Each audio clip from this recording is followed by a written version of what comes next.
بسم الله الرحمن الرحيم. الحمد لله والصلاة والسلام على رسول الله صلى الله عليه وسلم. إن شاء الله نتناول سويا المحاضرة السادسة من مقرر ستيفنس ميثود، طريقة تحليل المنشآت باستخدام طريقة الكزازة. نفتكر مع بعض احنا كنا خدنا ازاي نعمل تحليل إنشائي للبلين تراس وللبيم وللفريم.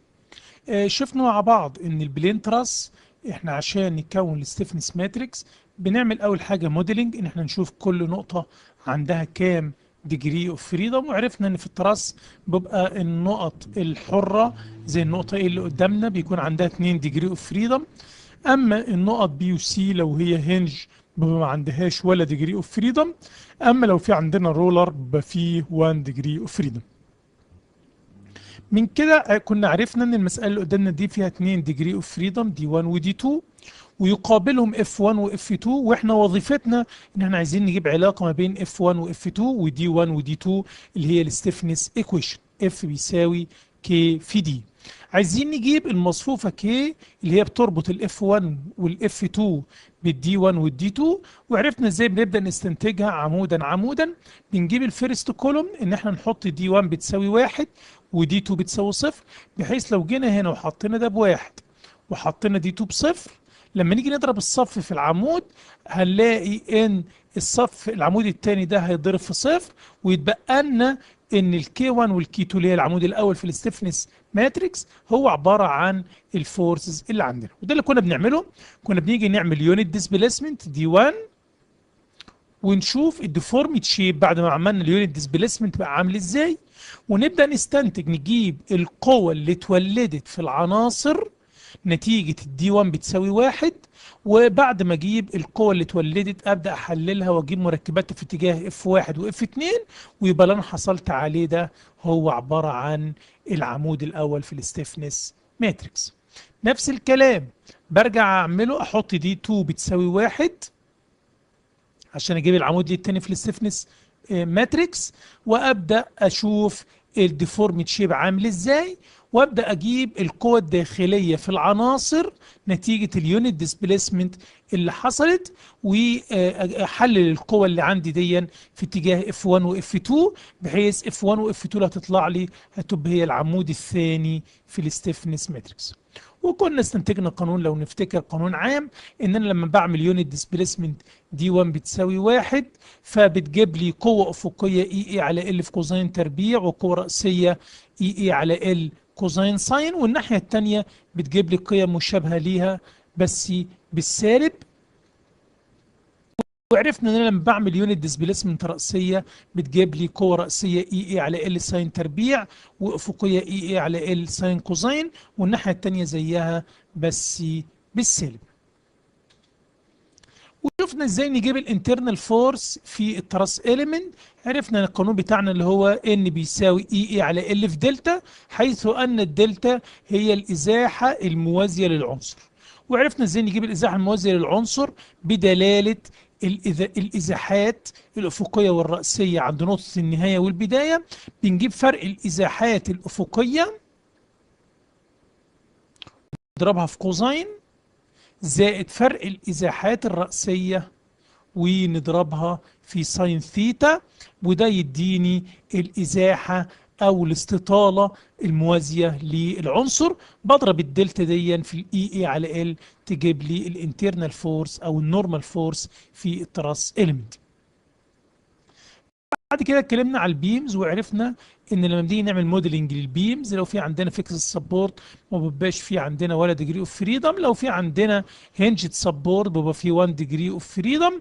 وعرفنا لو ان في عندنا جوينت مسموح ليها بالازاحه الراسيه بيبقى فيها 2 ديجري اوف فريدم اللي هي راسي ودوران. لو مساله زي اللي قدامنا دي عرفنا بيكون فيها 3 ديجري اوف فريدم دي 1 دي 2 دي 3 او ثيتا بي ثيتا سي ثيتا دي، وبالمصفوفة بتاعتنا 3 في 3. عشان نجيب الستيفنس ماتريكس بنفس الطريقة بنبدأ نحط الدي 1 بواحد والباقي بصفار، نجيب العمود الأول، والدي 2 نفس القصة بواحد، والدي 3 بواحد عشان نجيب العمود الثاني والتالت. لما نحط الثيتا بي اللي هي دي 1 بواحد والباقي كله بصفار، بنبدأ نجيب القوة اللي اتولدت نتيجة هذه الثيتا. واحنا عرفنا قبل كده ان لما بعمل ثيتا بتساوي واحد بتجيب لي مومنت مقداره 4 اي اي على ال في ثيتا عند النقطة اللي بعمل عندها الثيتا، و2 اي اي على ال في ثيتا في النقطة البعيدة. بنبدأ نجيب الكلام ده لكل الباكيات اللي اتأثرت بالثيتا بي، وابدا اجيب المومنت، الاقي المومنت هنا توتال اللي اتولد عند النقطه دي عباره عن 4 اي اي على ال اللي هي ال اي بي زائد 4 اي اي على ال بي سي. ابدا طبعا اجيب المومنت اللي اتولد عند النقط البعيده، الاقي هنا طبعا دي فيكسد سبورت ما عندهاش ديجري اوف فريدم فما تلزمنيش في حاجه، لكن عند النقطه سي اتولد عندي 2 اي اي على ال في ثيتا، والثيتا اصلا بواحد. طبعا النقطه دي ما اتولدش عندها حاجه، يبقى المومنت عندها بصفر. ببدا اكون العمود الاول في الستيفنس ماتريكس بنفس الطريقه، ابدا اعمل دي 2 اللي هي ثيتا سي بتساوي واحد، واجيب المومنتس اللي اتولدت نتيجه هذه الثيتا عند كل النقط اللي عندي، وابدا اكون العمود الثاني في الستيفنس ماتريكس. ابدا احط الدي 3 او الثيتا دي بتساوي واحد، واجيب المومنتس اللي اتولدت عندي، يبقى كونت العمود الثالث في الستيفنس ماتريكس. وعرفنا ازاي نكون الفورس فيكتور اللي هي العزوم المقابله للديجريز اوف فريدم اللي عندنا. دخلنا بعد كده وعرفنا الترانسفورميشن فروم ممبر فورس تو جوينت فورس.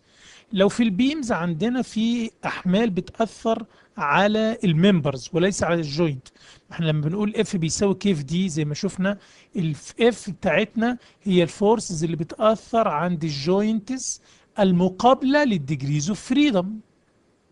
لكن انا لو في عندي ممبر لودز بتاثر على الممبرز اليمنت لودز، فدي ما بتقابلش الديجريز اوف فريدم. فالحل ان احنا بنحول الممبر فورس الى جوينت فورس عن طريق الفيكسد اند مومنت. لو عندنا حمل في النص بيجيب لي بي ال على 8، لو مش في النص بيجيب لي الحمل في المسافه القريبه في المسافه البعيده تربيع على ال تربيع، ده اللي هو الفيكسد اند رياكشن. لما بنقلبه بيديني الفيكسد اند اكشن. فورمولوت زي ما عرفنا كان بيدي دبليو ال سكوير على ال 12. طيب عايزين نجيب الانترنال فورس في البيمز بسهوله، بنقول ان الام اي بي بيساوي الام فيكسد اند رياكشن زائد 2 اي اي على ال في 2 ثيتا اي زائد ثيتا بي، ودي كمان مستنتجه من الاستنتاج بتاع الستيفنس ماتريكس للعنصر. نفس الكلام ام بي اي هيساوي الام فيكسد اند رياكشن بتاع البي اي 2 اي اي على ال في 2 ثيتا القريب زائد 1 ثيتا البعيد.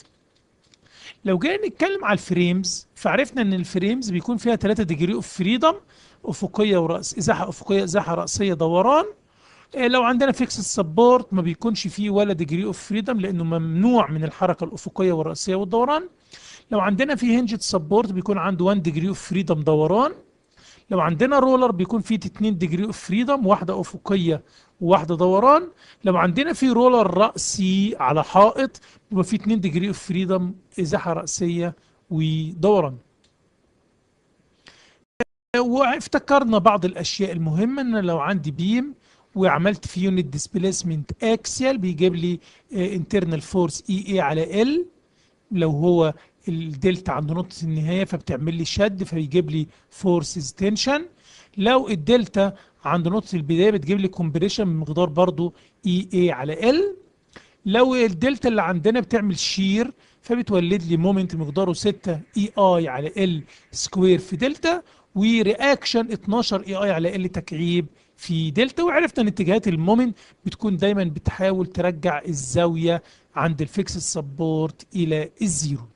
اما اتجاهات الاثنين شير فورس فبيكون ان هم بيعملوا ازدواج عكسي يعاكس العازمين اللي بيأثروا.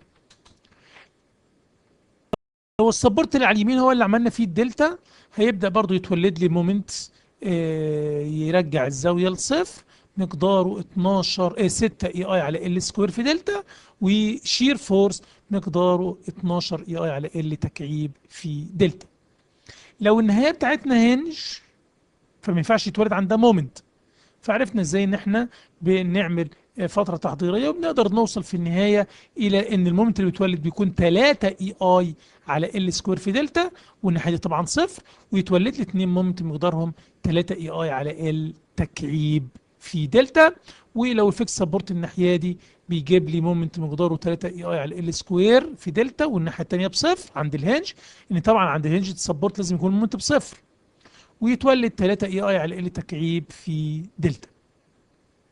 لو جينا عملنا الثيتا، فبيولد لي مومنت 4 اي اي على ال في ثيتا عند النقطة اللي عندها الثيتا، والنقطة البعيدة بتجيب لي 2 اي اي على ال في ثيتا. اما الاثنين شير فورس اللي بيتولدهم فبيساوي مجموع العازمين على ال، يديني 6 اي اي على ال سكوير في ثيتا، و6 اي اي على ال سكوير في ثيتا. نفس الكلام لو عملت الثيتا عند السبورت اللي على اليمين، هيجيب لي هنا 4 ويجيب لي هنا 2، ويجيب لي شير فورسز 6 اي اي على ال سكوير في دلتا في ثيتا. لو الطرف البعيد عبارة عن هنج، فطبعا مش هيتولد عنده بيندنج مومنت، فبدل لما اجي اعمل ثيتا هنا، بدل ما يتولد هنا 4 وهنا 2، هيتولد لي هنا 3 وهنا 0، لاني لشيت الاثنين لهنا باتنين عكسها، وراح منها النص الناحيه دي بواحد، فيتولد لي مومنت مقداره 3 اي اي على ال في ثيتا، والناحيه دي بصفر، والشير فورسز 3 اي اي على ال تربيع في ثيتا. نفس القصه لو الثيتا الناحيه دي، هيتولد مومنت هنا 3 اي اي على ال في ثيتا، والشير فورس 3 اي اي على ال سكوير في ثيتا. عشان نجيب الانترنال فورسز، قلنا ان احنا بيكون عند نقطة البداية في ازاحتين، ازاحة افقية رأسية افقية رأسية. لازم احلل فرق الازاحات اللي عندي، فرق الازاحات الافقية وفرق الازاحات الرأسية، الى مركبتين: مركبة موازية للعنصر، ومركبة عمودية على العنصر. الموازية للعنصر بتجيب نورمال فورس فقط، وده اللي واضح قدامنا، ان الان اللي هي النورمال فورس بتساوي اي على ال في دلتا الموازيه. دلتا الموازيه اللي هي عباره عن ايه؟ اللي احنا قلناها قبل كده: فرق الازاحات الافقيه في كوزين ثيتا زائد فرق الازاحات الراسيه في ساين ثيتا. اما الازاحه العموديه ثيتا اللي عند البدايه والنهايه، فبتجيب لي المومنتس اللي على في النهايات، فبنلاقي ان ام اي بي بيساوي ام فيكسد اند رياكشن اي بي زائد 2 اي اي على ال 2 ثيتا اي زائد ثيتا بي زي البيم، بس اضاف عندنا مقدار ناقص 3 دلتا على ال، حيث ان الدلتا دي هي الازاحه العموديه على العنصر وليس الموازيه. العموديه على العنصر وليس الموازي. ودي نجيبها ازاي؟ سهله جدا. من هنا فرق الازاحات في ساين، فرق الازاحات في الساين، وفرق الازاحات دي في كوزين بس بإشارة سالبة. طيب دلوقتي هندخل إن شاء الله نعمل analysis of space trusses using direct stiffness method. عايزين نشوف إزاي هنعمل تحليل إنشائي للسبيس تراس بالدايركت ستيفنس ميثود. ده منظر اللي قدامنا دي بعض المناظر للسبيس تراس. طبعا السبيس تراس بنستخدمه لما نحب نغطي مسافة كبيرة بدون عمدان في النص، زي صالات الألعاب، المدرجات، المزارع، مصانع، فبنغطيها بسبيس تراس زي ما واضح قدامنا. طبعا واضح ان ايه، شبكة كبيرة من العناصر في الفراغ علشان تسيب لي جوه مسافة فاضية بدون أعمدة. قبل ما ندخل في السبيس تراسس، نشوف الديجريز اوف فريدم اللي عندنا. في السبيس تراس بيكون عندي 3 ديجري اوف فريدم: ازاحه افقيه في اتجاه اكس، ازاحه في اتجاه واي، ازاحه في اتجاه زد. هم دول ال3 ديجري اوف فريدم اللي انا بشتغل عليهم في التراس. لو عندنا في انجيت سبورت ما بيبقاش عنده ولا ديجري اوف فريدم. لو جينا شفنا تراس زي اللي قدامنا ده تراس سبيس تراس، في هنا هنج هنج هنج هنج ما عندوش ولا ديجري اوف فريدم، في فوق 4 نقط حرين، كل نقطة عندها 3 ديجري اوف فريدم. ادي من دي 1 لدي 3، 4 5 6 7 8 9 10 11 12. يبقى انا كده المساله اللي قدامنا دي فيها 12 degree of freedom. العلاقه بين الفورس والديسبيسمنت في التراس اليمنت يمكن خدناها قبل كده في البلين تراس. عارفين لو عندنا ممبر وشديناه بقوه بي هيبدا يستطيل مسافه دلتا. العلاقه بين البي والدلتا ان دلتا بتساوي بي ال على اي اي. طب انا عايز اجيب البي كداله في الدلتا، هبدا اطلع الاي اي على ال في البسط وانزل ال دي في المقام، فيتولد لي ان البي بتساوي اي اي في دلتا على ال. ندخل في السبيس تراس، عايزين نبدا نستذكر بعض المعلومات الرياضيه المهمه. لو عندنا في فيكتور في الفراغ كده، متجه في الفراغ اسمه في، واصل من النقطه بي للنقطه كيو، ممكن ان انا امثل الفيكتور ده في الصوره الكارتيزيان. في الصوره الكارتيزيان ازاي الكلام ده؟ عادي ان احنا بنقول البوزيشن فيكتور بي كيو، بنطرح احداثيات النهايه ناقص احداثيات البدايه. فلو جينا نقول الفيكتور بي كيو، النهايه هي كيو، البدايه هي بي، فهنقول فرق الاكسات اكس كيو ناقص اكس بي مضروبه في اي، حيث ان الاي هو اليونت فيكتور في اتجاه الاكس. برضو زائد واي كيو ناقص واي بي في الجي، الجي هو اليونت فيكتور في اتجاه الواي، زائد زد كيو ناقص زد بي في الكي، حيث ان الكي هو اليونت فيكتور في اتجاه الزد. اللي جبناه ده اسمه بوزيشن فيكتور. ممكن نجيب اليونت فيكتور بتاعه. ايه هو اليونت فيكتور؟ هو فيكتور في نفس الاتجاه بس طوله الوحده. طوله الوحده، يعني احنا لو تخيلنا ان ده الفيكتور بتاعنا، فلو خدنا فيكتور منه طوله الوحده، هو ده اللي احنا بنسميه اليونت فيكتور. عشان نجيبه طبعا بسهوله بنقسم البوزيشن فيكتور على الطول، اللي هو طول الفيكتور اللي هو لو سميناه ال، فهنلاقي ان اليونت فيكتور اللي هو لامدا بي كيو ده اليونت فيكتور هيساوي اكس كيو ناقص اكس بي على ال على الطول مضروب في اي، زائد واي كيو ناقص واي بي على ال مضروب في جي، زائد زد كيو ناقص زد بي على ال مضروبه في كي. لو عندنا في فيكتور اف وليكن فورس مثلا، وعايزين نجيب مركبته في اتجاه اكس ال، مش في اتجاه الاكس والواي والزد، لا في اتجاه اكس ال، بسهوله جدا بنضرب الفيكتور ده او الفورس فيكتور ده كفيكتور دوت برودكت في اليونت فيكتور بتاع الاكس. يعني لو عايز اجيب مركبه الاف في اتجاه ال في الفراغ، مفيش بقى نظام الكوزاين اللي كنا بناخده زمان كوزاين وساين، لا هنا شغالين في الفراغ، فاحنا بنضرب الاف بتاعتنا في دوت برودكت كفيكتور دوت برودكت في اليونت فيكتور بتاع الفيكتور ال. لو تخيلنا ان الاف دي عباره عن اف اكس اي زائد اف واي جي زائد اف زد كي، اللي هي طبعا ثلاث مركبات في الاكس والواي والزد، واللاندا اللي هو اليونت فيكتور ده له برضه ثلاث مركبات، لاندا ال اكس اي زائد لاندا ال واي جي زائد لاندا ال زد كي. الدوت برودكت معروف، بضرب المضروب في الاي في المضروب في الاي، والمضروب في الوا في الجي في المضروب في الجي، والمضروب في الكي في المضروب في الكي، من غير طبعا كي واي وجي. فبنلاقي ان الكلام ده يساوي اف اكس مضروبه في لندا ال اكس زائد اف واي في لندا ال واي زائد اف زد في لندا ال زد.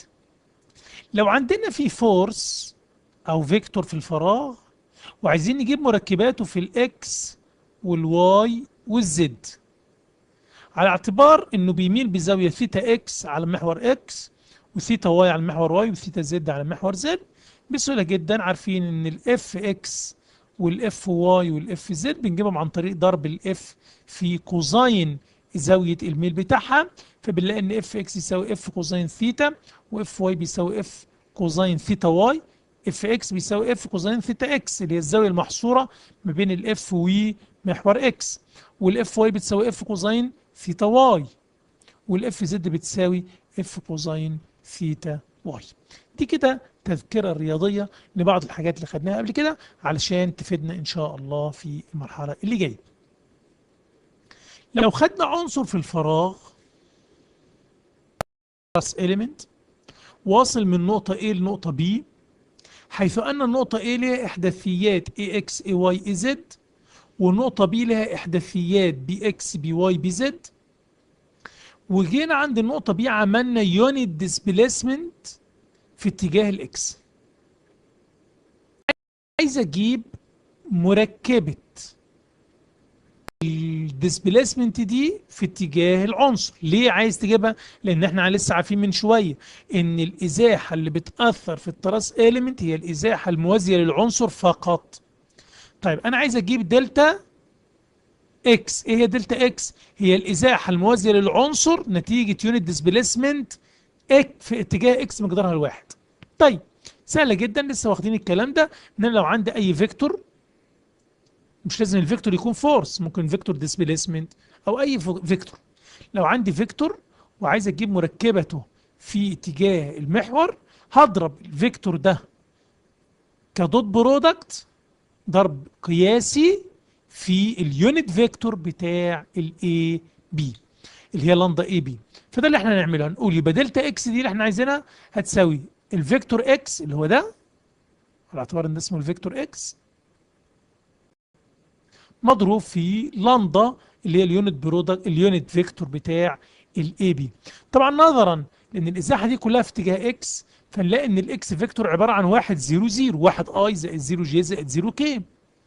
اما اللندا اللي هي اليونت فيكتور بتاع اي بي زي ما شفنا من شويه، هي عباره عن بي اكس ناقص بي ناقص اي اكس على ال، فرق احداثيات الاكس على ال دي في اي، وفرق احداثيات الواي على ال في جي، وفرق احداثيات الزد على ال. لما نيجي نضربهم في بعض دوت برودكت، فهنضرب البي اكس ناقص اي اكس على ال في واحد، وهنضرب المقدار ده في زيرو، وهنضرب المقدار ده في زيرو.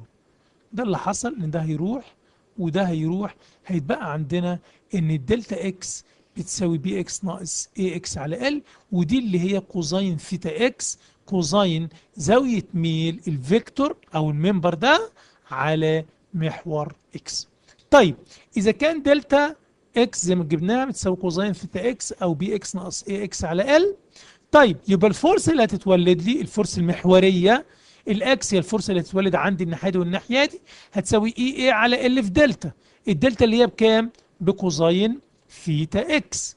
يبقى الفورس الاكسل اللي اتولدت عندي نتيجه ازاحه في اتجاه اكس بتساوي اي اي على ال كوزين ثيتا اكس. بس نفتكر ان الفورس دي موازيه للعنصر، انا مش عايزها تكون موازيه للعنصر، انا عايزها توازي المحاور اكس واي زد جلوبال. فهنيجي نعمل ايه؟ هنيجي نشوف المحاور بتاعتنا الجلوبال، وناخد الفورس اللي جت عندي واحطها عند الجوينت عند الاوريجن. الفورس دي عايز اجيب مركباتها في اكس وواي وزد، سهله جدا.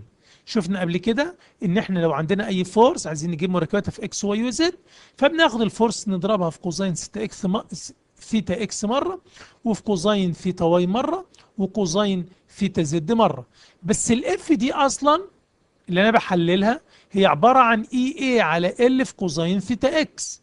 فلما اشيل كل اف من هنا واحط مكانها اي اي على ال كوزين ثيتا اكس، هيتولد لي ان اف اكس هتساوي اي اي على ال كوزين ثيتا اكس كوزين ثيتا اكس، والاف واي هتساوي اي اي على ال كوزين ثيتا اكس في كوزين ثيتا واي. اف زد هتساوي اي على ال كوزين ثيتا اكس في كوزين ثيتا زد. نفتكر ان كوزين ثيتا اكس فرق الاكسات على ال، كوزين ثيتا واي فرق الوايات على ال، الواي كوردينيتس يعني، وكوزين ثيتا زد فرق الزد على ال. طب ال هي عباره عن ايه؟ الجذر التربيعي بتاع فرق الاكسات تربيع زائد فرق الوايات تربيع زائد فرق الزد تربيع. وطبعا هنا ما يفرقش معانا تجيب ده الاول ده الاول، ما دام بتربع فمش هيفرق معانا تبدا بمين. لكن وانت بتجيب الكوزين لازم تبدا باحداثيات النهايه ناقص إحداثيات البداية. تعالوا نشوف مع بعض كده. يبقى شفنا لما عملنا يونت ديسبيسمنت في اكس اتولد عندي قوة اف اكس، قوة محورية مقدارها اي اي على ال في كوزين ثيتا اكس، حللناها الى اي اي على ال كوزين ثيتا اكس مرة مضروبة في كوزين ثيتا اكس، مرة في كوزين ثيتا واي، مرة في كوزين ثيتا زد. طب لو عملت يونت ديسبيسمنت في اتجاه الواي، الفورس اللي هتتولد لي المحورية هتساوي اي اي على ال في كوزين ثيتا واي بقى مش ثيتا اكس. هاخد الفورس دي واحللها مره تانية في اتجاه اكس وواي وزد عن طريق الضرب في كوزين ثيتا اكس كوزين ثيتا واي كوزين ثيتا زد، وده اللي هيحصل عندي اهو. هيبقى اف اكس بيساوي الفورس اف اللي عندي اللي هي اي اي على ال كوزين ثيتا واي عشان دي ازاحه في واي، هضربها مره في كوزين ثيتا اكس كوزين ثيتا واي كوزين ثيتا زد. طب لو عملت يونت ديسبيسمنت في اتجاه الزد، الفورس الاكس اللي هتتولد هتبقى اي اي على ال في كوزين ثيتا زد. هاخد الفورس دي واحللها مره في اتجاه اكس واي زد كوزين ثيتا اكس كوزين ثيتا واي كوزين ثيتا زد، وده اللي حصل عندنا. ادي الفورس اهي اي اي على ال كوزين ثيتا زد، هنضربها مره في كوزين ثيتا اكس، مره كوزين ثيتا واي، مره كوزين ثيتا زد. ممكن نستنتج قانون عام نقول لو عملنا يونت ديسبيسمنت في اتجاه الاي دايركشن، الفورس اللي هتتولد في اتجاه الجي دايركشن لو هم عند نفس النقطة هيبقى اي اي على ال كوزين ثيتا اي في كوزين ثيتا جي، بحيث لو دي اكس ودي واي يبقى كوزين ثيتا اكس في كوزين ثيتا واي. طيب لو النقطتين اي وجي مش عند نفس النقطة، يبقى انت دلوقتي بتشوف القوة اللي اتولدت عند نقطة البداية نتيجة ازاحة عند نقطة النهاية، ساعتها هتلاقي ان نفس المقدار بس بالايه؟ بالسالب. طيب تعالوا مع بعض نشوف مسألة. construct the stiffness matrix for the shown truss where E اداني الراجل اداني الاي ب 2 في 10 اس 7 واداني الارياز بتاعت الممبرز، مساحات قطاعات الممبرز A بتاعت الاي دي وبتاعت البي دي وبتاعت السي دي، وادي الترس عندنا 3 نقط في الارض في الاكس واي بلان، ونقطة طالعة فوق في الزد، وواصلة بثلاثة تراس إيليمنت عشان يكونوا لي سبيس تراس. عايزين نبدأ نمسك نحل المسألة دي نكون لها الستيفنس ماتريكس. هبدأ أشوف أول حاجة أشوف الديجريز اوف فريدم عشان الموديلنج. السي والاي والبي نقط هنجز يبقى عندهمش ولا ديجري اوف فريدم، لكن الدي نقطة فري يبقى عندها 3 ديجري اوف فريدم، واحدة في اكس وواحدة في واي وواحدة في الزد. طيب يبقى انا كده عرفت ان السيفلس ماتريكس بتاعتي تبقى مقاسها 3 في 3. تعال نمسك ممبر كده ونشوف الحاجات اللي جواه. الممبر دي ايه؟ ادي احداثيات البداية وادي احداثيات النهاية. هنجيب ال فرق الاكسات 12 ناقص 0، وزي ما قلنا وانا بجيب ال مش فارق معايا اخد مين البداية ومين النهاية لان انا بربع، فلو ده بالسالب او ده بالسالب هيضيع.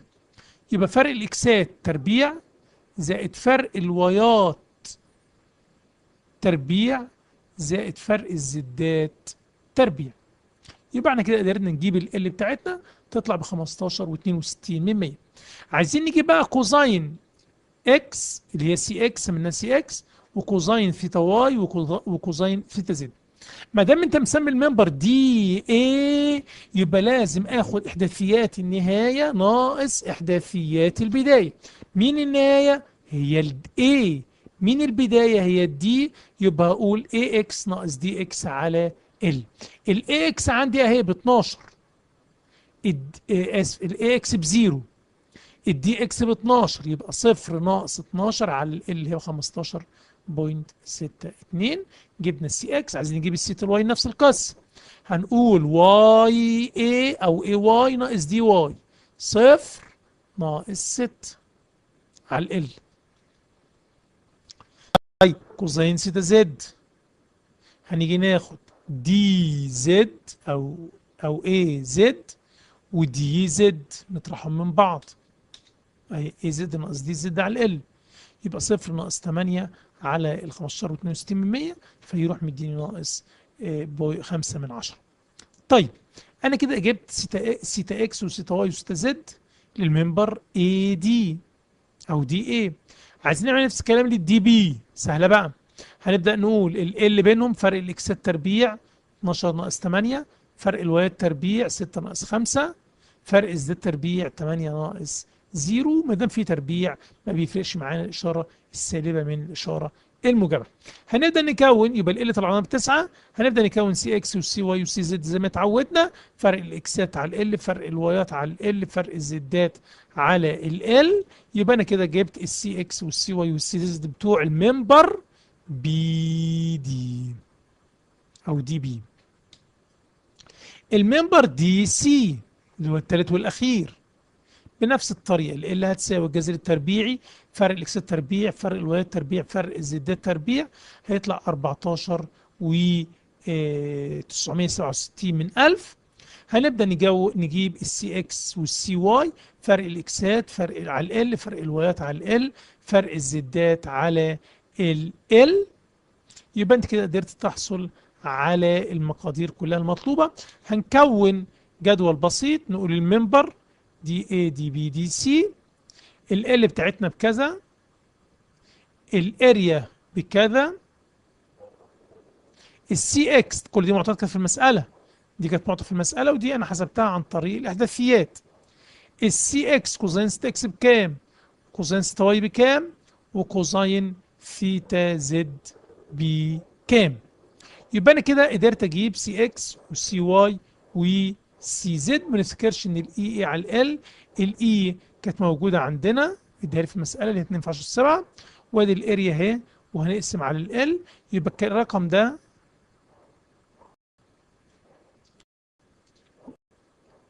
لو جينا نشوف الاي في راس المساله اهي ب 2 في 10 اس 7.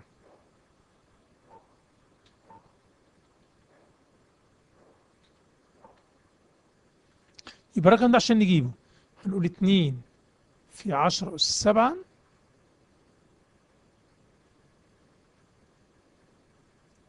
في الاريا بتاعتنا اللي هي 100 على ال اللي هي مش هنقول بقى 15.62 من 100، 1562. ليه؟ حولنا كله إلى السنتي متر، نجيب الناتج بتاعنا هيطلع 128. طيب هنبدأ نكون جدول تاني، الممبر واي اي على ال بقى مضروبه في سي اكس سي اكس سي اكس سي واي سي واي سي زد سي زد سي اكس سي واي سي واي سي زد سي اكس سي زد. عمليه ضربيه بسيطه جدا، ادي الاي اي على ال هنضربها مره في كوزين تربيع سي اكس ومره في كوزين واي تربيع وفي كوزين زد تربيع، ونبدا نضرب التباديل والتوفيق بتاعتهم. الكلام ده لكل الممبرز الثلاثه ممبر اللي عندنا، هجمعهم مع بعض عن طريق السيجما اللي قدامنا دي. يبقى اللي انا جبته ده هو عباره عن سيجما اي اي على ال كوزين سي اكس كوزين اكس، وبعدين هنا كوزين واي واي زد زد زي ما قلنا. ادي الجدول، ملخص الجدول اللي فات اللي هو فيه السيجما. هنبدا نكون السيفنس ماتريكس اللي هي 3 في 3، ونلاحظ ان هي تكون بالصوره دي، حيث ان الممبر ده بيساوي اي على ال كوزين سي اكس سي اكس، لان طبعا الممبر ده زي ما افتكرنا قبل كده بيعبر عن القوه الناتجه في اتجاه اكس نتيجه ازاحه في اتجاه اكس. فانت مره حللت الازاحه ومره حللت الفورس. نفس الكلام هنا، على ال مضروبه في كوزين واي كوزين اكس، وهنا كوزين زد كوزين اكس. يبقى احنا هنا بنجيب العناصر القوة المتولدة في اتجاه واي نتيجة ازاحة في اتجاه اكس. وطبعا بقية المقادير زيها. هناخد القيم اللي في الجدول ونملى بيها المصفوفة، المصفوفة بتاعتنا كي. يبقى انا كده قدرت الحمد لله ان انا اكون الستيفنس ماتريكس بتاعت السبيس تراس. نجيب internal forces. عشان نجيب internal forces واحنا عندنا عارفين الازاحات degrees of freedom اللي عند نقطة النهاية والازاحات اللي عند نقطه البدايه.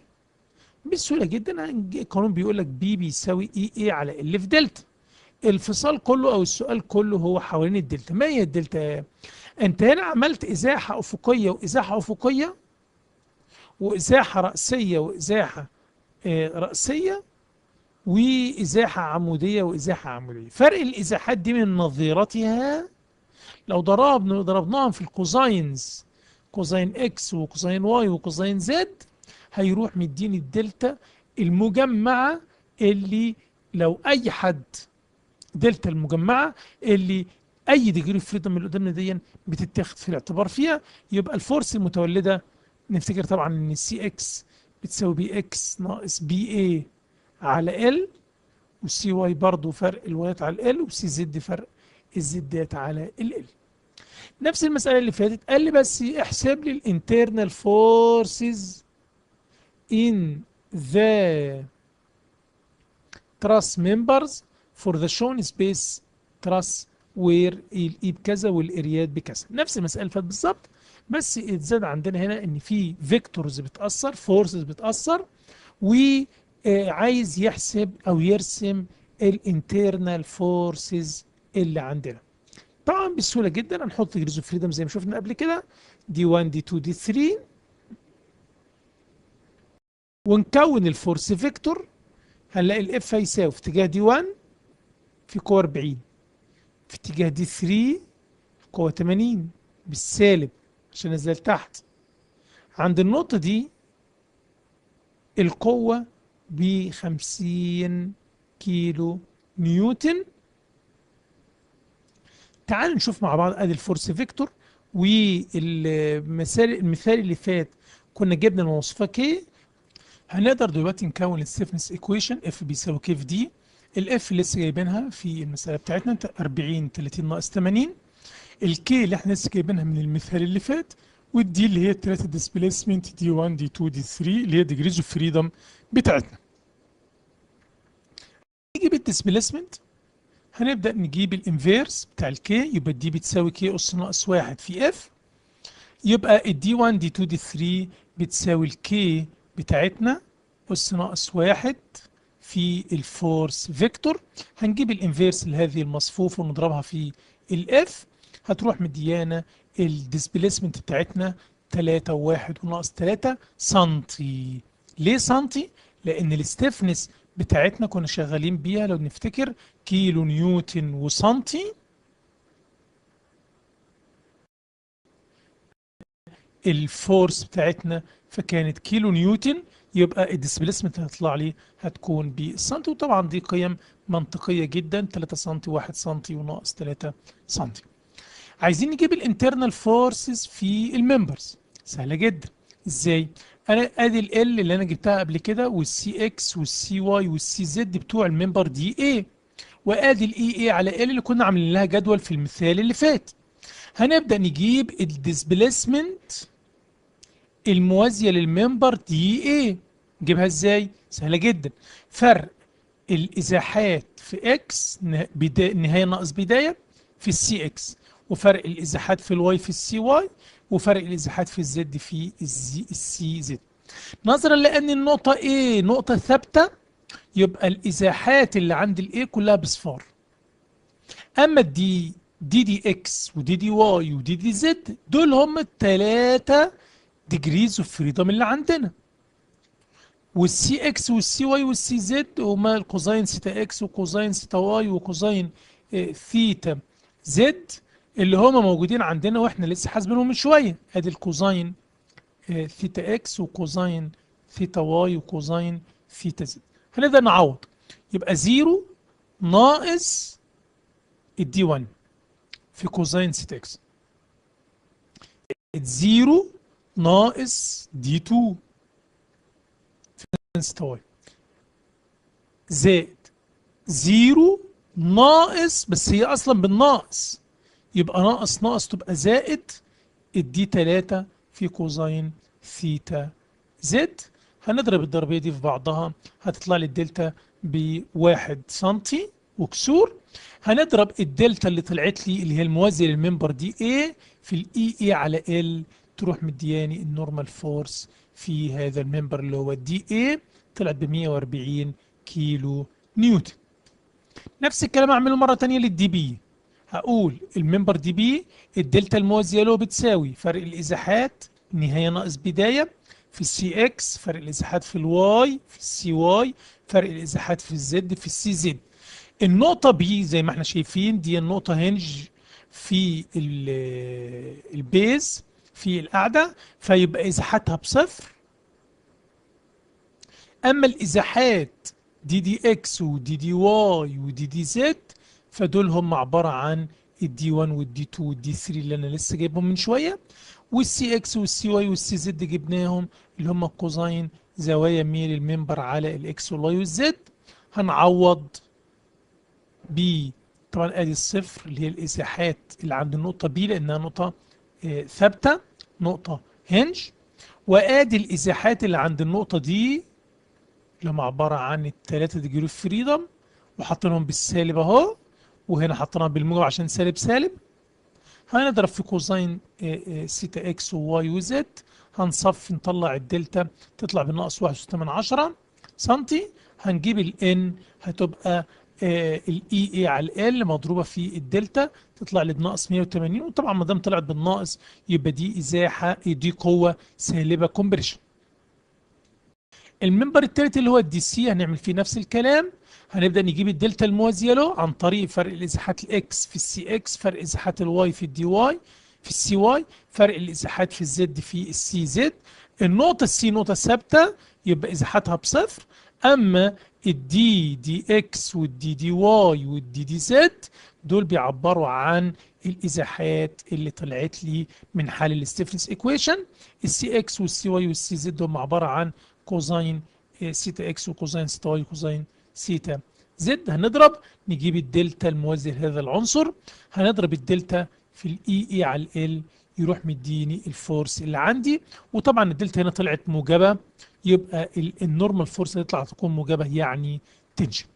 كده ابقى انا قدرت اجيب الثلاثه internal فورس في الممبرز ان دي اي وان دي بي وان دي سي، تنشن كومبريشن تنشن. عايزين نعمل تشيك اوف ريزلتس، عايزين نعمل تشيك هل الريزلت اللي احنا حصلنا عليها ريزلت مظبوطه ولا مش مظبوطه. ازاي نعمل الريزلت ده؟ هندرس اتزان النقطه دي. النقطه دي معرضه لستة فورس، ثلاثه فورسز خارجيه وثلاثه فورسز داخليه. فانا هبدا اعمل ايه؟ ادي الثلاثه فورس الداخليين هبدا اجيبهم في الصوره الفيكتور. ازاي اجيبهم في الصوره الفيكتور؟ اضرب قيمه كل قوه في اليونت فيكتور في اتجاهه. يعني ان دي اي الفورس في الممبر ده مقدارها 140، اضربها في اليونت فيكتور بتاع الدي اي اللي انا جبته قبل كده يروح مديني على طول اللي هو عباره عن سي اكس اي زائد سي واي جي زائد سي زد كي كوزين ثيتا اكس في اي زائد كوزين ثيتا واي في جي زائد كوزين ثيتا زد في كي. هيروح مديني الان دي اي في الصوره الفيكتور. نفس الكلام هعمله للقوة الثانية والقوة الثالثة. ده اللي هيحصل قدامنا. ان دي ايه هتساوي ال 140 اللي هي قيمة الانترنال فورس مضروبة في كوزين اكس اي زائد كوزين واي جي زائد كوزين زد كي. هنضرب وندخل هنقدر نحصل على الان دي ايه في الصورة الفيكتور هي عبارة عن ناقص 108 اي ناقص 54 جي ناقص 72 كي. نفس الكلام هنعمله للممبر دي بي.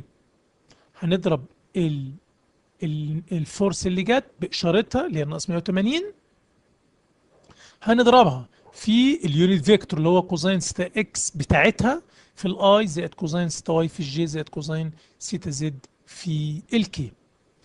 ونضرب ندخل ده جوه نضربه في الثلاث ارقام دول. هنقدر ان احنا نجيب قيمة الفورس بتاعتنا في الصورة الفيكتور 80 اي 20 جي 160 كي.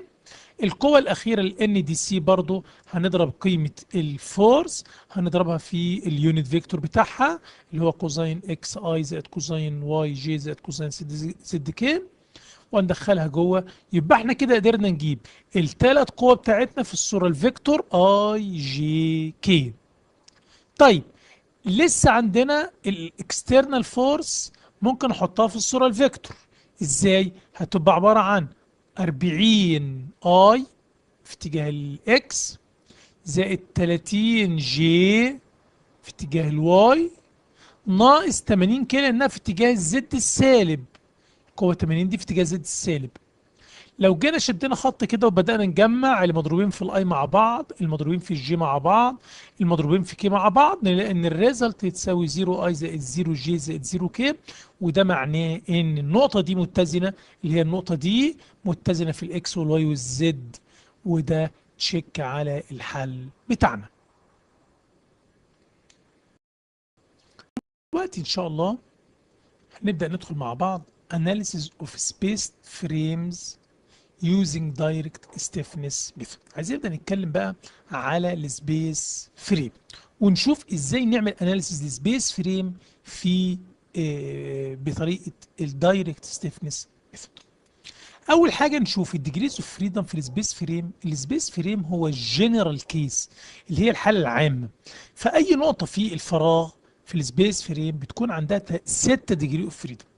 ازاحة في اكس، ازاحة في واي، ازاحة في زد، دوران حوالين محور اكس، دوران حوالين محور واي، دوران حوالين محور زد. هم دول الست ديجري فريدم اللي عندي.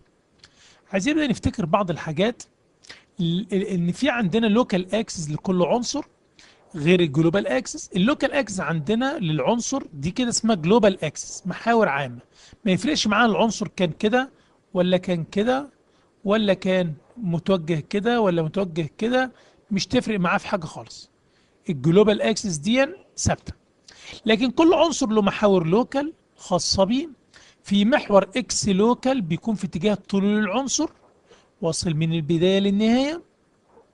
في محور واي بيكون مع الدبث. في محور زد بيكون مع البريث.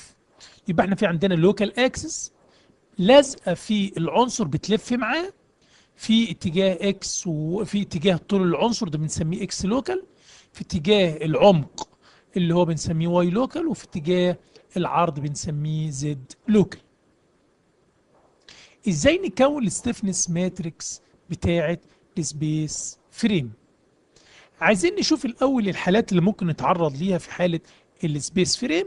ممكن نلاقي العنصر معرض لاكسل ديفورميشن. ممبر زي ده كده اتعرض هنا لاكسل ديفورميشن، ده كان شكله في الاول وانضغط ضغطه يبقى اتولد فيه اكسل ديفورميشن. طبعا زي ما عارفين قبل كده لو الازاحه دي مقدارها الواحد يبقى الفورس اللي اتولد كانت بتساوي اي على ال في دلتا، ودلتا بواحد يبقى الفورس اللي اتولد هنا نظرا لانه كومبريشن هيديني اي على ال في واحد. اللي احنا كنا شفناه قبل كده في البلين تراس والسبيس تراس. اما لو كان النقطه البعيده هي اللي اتشدت اكسيال محوريا بمقدار يونت، فنلاقي القوة اللي اتولدت هتكون تنشن بتشد العنصر مقدارها اي على ال في دلتا اللي هي بواحد. الشير ديفورميشن لو ممبر تعرض للشير، الشير ده قد يكون ان بلان يعني في مستوى العمق في المستوى اكس واي، ما احنا باصين كده. فاحنا في عندي هنا محور لوكال اسمه اكس لو نفتكر، وفي هنا محور اسمه واي، في محور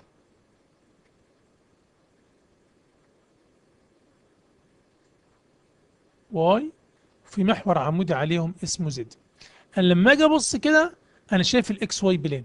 فلو الاذاعه بتاعتي في الاكس واي بلان دي يبقى اسمه بلين شير ام بلين، شير ام بلين. طيب لما يحصل شير ام بلين زي المنظر اللي قدامنا ده ومقداره دلتا، يعني يكون في اتجاه الواي، اذا كان اسمها دلتا واي، هيتولد لي مومنت زي ما شرحنا قبل كده 6 اي اي على ال سكوير و6 اي اي على ال سكوير، وشير فورس 12 اي اي على ال تكعيب و12 اي اي على ال تكعيب.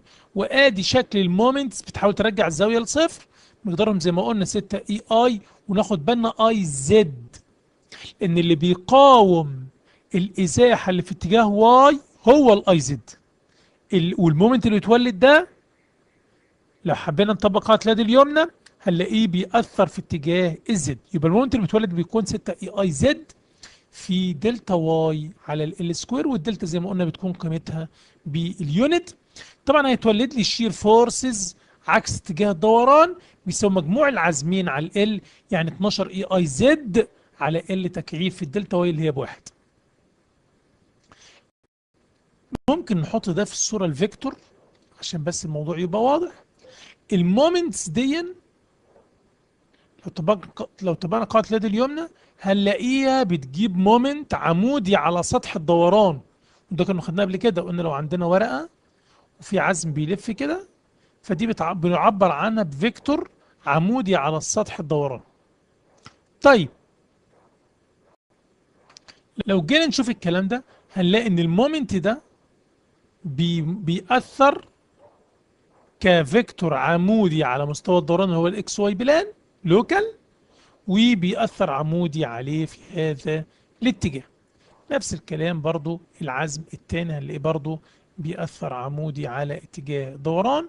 وده يستدعينا ان احنا نقول لو عملنا يونت ديسبيسمنت في اتجاه الواي هتجيب لي مومنتس زي ما شفنا دلوقتي اهو سهم. وخد بالك بنمثل المومنت بسهم له راسين عشان نميز عن الفورس اللي بيكون سهم ليها راس واحده. يبقى العازمين اللي هيتولدوا دول هيكونوا 6 اي اي على ال سكوير في زد، 6 اي اي زد على ال سكوير، وعرفنا ليه اي زد عشان امبلان. وهيتولد لي 2 شير فورس 12 اي اي زد على ال تكعيب. نفس الكلام لو جينا عملنا دلتا عند النهايه بنفس النظام، هيتولد لي عازمين مقدارهم 6 اي اي على ال سكوير في دلتا، ودلتا تطلع بواحد، ويشير فورسز مقدارهم 12 اي اي على ال تكعيب في دلتا. وعرفنا ان الاي هنا بتكون اي زد لان بتكلم على امبلان شير امبلان، فده بيؤدي الى ان انا باخد الاي اللي تقاوم اللي هي الاي زد. طيب لو انا جيت وده تمثيل له ان عملت دي 1 هنا تساوي واحد، لو جينا طبقنا قاعده اليد اليمنى هنا هلاقي صوابع بتلف كده تمثل بفيكتور عمودي عليهم كده. وده اللي حصل هنا، ان لما قصرت بدي 1 كده حصل 2 فيكتور كده اللي هم 6 اي على ال سكوير و6 اي على ال سكوير بس اي زد، ويتولد 2 شير فورس مجموع العازمين اللي هو 12 اي اي زد على التكعيب. لو الشير اوت اوف بلان، يعني الشير بيخرج عن البلان اللي هو فيه، عن الاكس واي بلان. طيب زي المنظر ده يبقى الازاحه دي اسمها دلتا زد في اتجاه الزد اللوكال. هيتولد لي مومنت يحاول يرجع الزاويه لصفر، مومنت يحاول يرجع الزاويه لصفر مقداره 6 اي اي واي على ال سكوير في دلتا. طب ليه قلنا اي واي؟ ما دام بتكلم على اوت اوف بلان فاللي بيقاوم الدوران هو مين؟ هو محور واي. وطبعا الدلتا زد زي ما عارفين هتطلع بكام؟ بواحد، هنحطها بواحد. العازمين دول يجيبوا لي شير فورسز عكس اتجاه الدوران مقداره مجموعهم على ال، يبقى 12 اي اي واي على ال تكعيب. لو حابين نحط دي في صوره منظمه شويه هنقول لما عملنا يونت ديسبيسمنت في اتجاه الزد اللي هو اوت اوف بلان هيتولد لي مومنتس اوت اوف بلان مقدارهم 6 اي اي واي على ال سكوير و6 اي اي واي على ال سكوير، وهيتولد لي 2 شير فورس مقدارهم 12 اي اي واي على ال تكعيب. لو الشير اوت اوف بلان عند نقطه النهايه مش تفرق معانا في حاجه، اهم حاجه بس نحط اتجاهات العزوم صح. ما دام حطينا اتجاهات العزوم صح هنقدر نستنتج ان شاء الله تعالى ازاي ان المومنت اللي اتولد ده مقداره 6 اي اي واي على ال سكوير، وبنأكد ان اي واي عشان انا شغال ان بلان اوت اوف بلان. ويتولد لي طبعا رياكشنز عكس اتجاه الدوران مقداره 12 اي اي على ال سكوير في دلتا. نفس القصة لو عندنا دي 1 بتساوي 1 عند نقطة النهاية بتطلع بره البلان، هيتجيب لي مومنت هنا 6 اي اي واي على السكوير و6 اي اي واي على السكوير، وتجيب لي الرياكشن المجموع اللي هو 12 اي اي واي على التكعيب. لو جينا نبص على الروتيشنال ديفورميشن، يعني ايه روتيشنال ديفورميشن؟ يعني لما اعمل ثيتا، لو جينا عملنا الثيتا عند نقطة البداية ان بلان، لأن هنا في ان بلان وفي اوت اوف بلان. لو جينا نعمل الروتيشن ان بلان، فهنلاقي ان الراجل ده عايز يدور النقطة دي مسافة مقدارها ثيتا، وده اللي حصل وباين قدامنا. فالمومنت اللي هيتولد هيبقى هنا 4 اي اي على ال في سيتا، وهنا 2 اي اي على ال في ثيتا. وده اللي كنا شرحناه قبل كده، ان لما باجي اعمل ان انا اعمل يونت ثيتا عند نقطة، او اي ثيتا عند نقطة، بيتولد هنا عزوم، والنقطة البعيدة بيتولد عليها نص التأثير. اهو ده 4 اي اي وده 2 اي اي واي زد عشان اوت اوف بلان. ودي قاعدة مهمة جدا نخلينا مركزين فيها. اي حاجة ان بلان فاللي بيشتغل معايا الاي زد، اللي هو الاكس واي. يعني في الاكس واي بلان باخد الاي زد، في الاكس زد بلان بيشتغل معانا في الاي واي. طيب، يبقى انا هنا اتولد لي مومنت 4 اي اي زد على ال سكوير، و2 اي على ال، بس اسف، و2 اي اي زد على ال. هنجمعهم ونقسمهم على ال يديني 6 اي اي على ال سكوير في ثيتا، و6 اي اي على ال سكوير في ثيتا. هنا عملنا دي 1 بتساوي 1 من اللي فات. هيتولد عندي عازمين 4 اي اي زد على ال، و2 اي اي زد على ال، ويتولد لي 2 شير فورس 6 اي اي على ال سكوير في 6 اي اي زد على ال سكوير، وهنا 6 اي اي زد على ال سكوير. لو عملنا الثيتا بتاعتنا،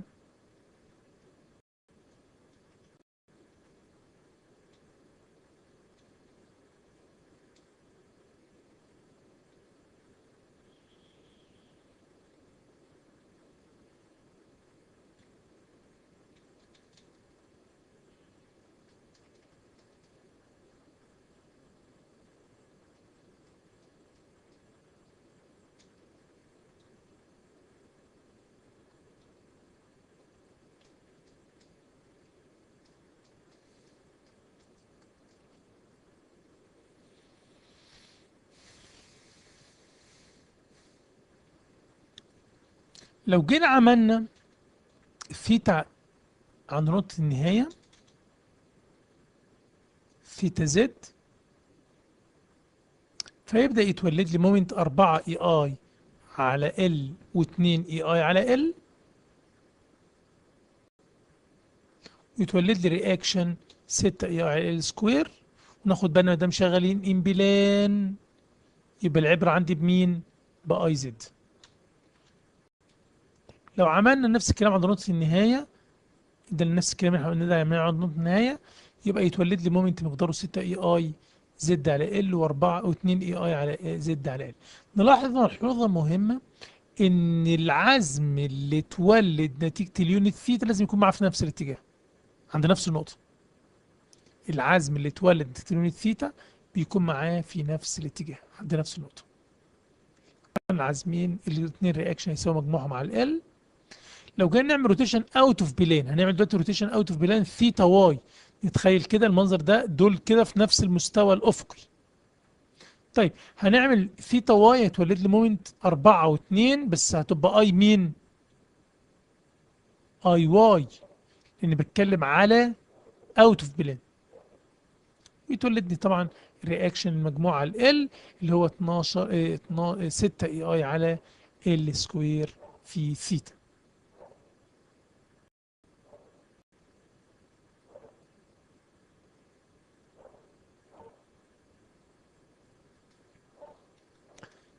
وده اللي احنا بنقوله دلوقتي. لو عملنا دي 1 بتساوي 1 اللي هي روتيشن اوت اوف بلان، اوت اوف بلان،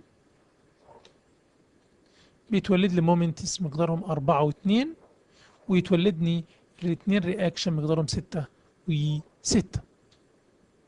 نفس الكلام لو الثيتا اوت اوف بلان عند نقطة النهاية، هيتولد لي 4 و2 ورياكشن 6 و6.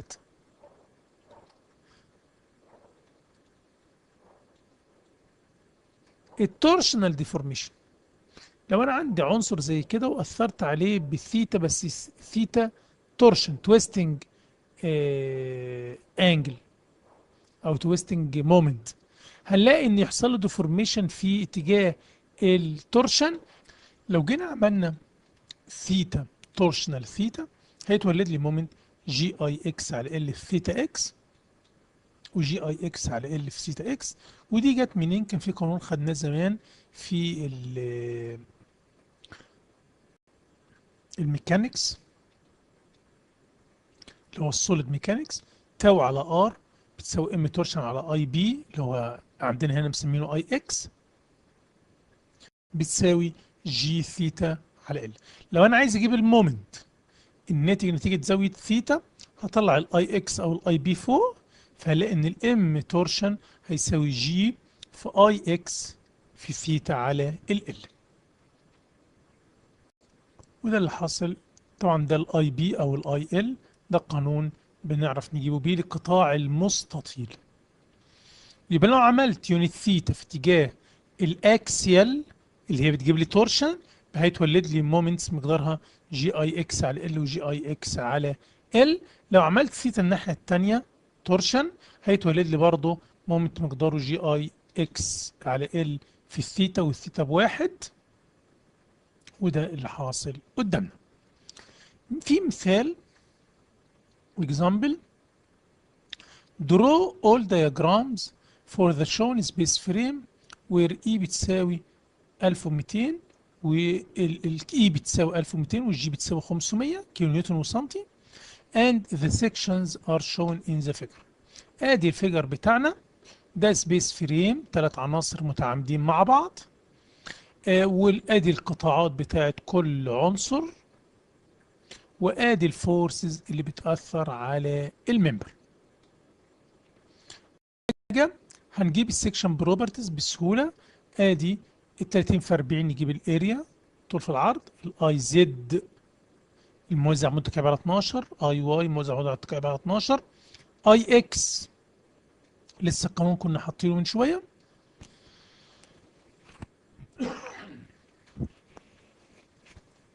نفس الكلام هنعمله لكل العناصر عشان نجيب البروبرتيز اوف سيكشن بتاعتها.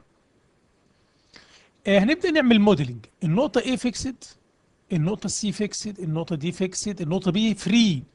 النقطه الفري في السبيس تراس بيكون في عندها 6 ديجري اوف فريدم، دي 1 دي 2 دي 3 في اتجاهات المحاور اكس واي زد، وفي 3 روتيشن اللي هي دي 4 دي 5 دي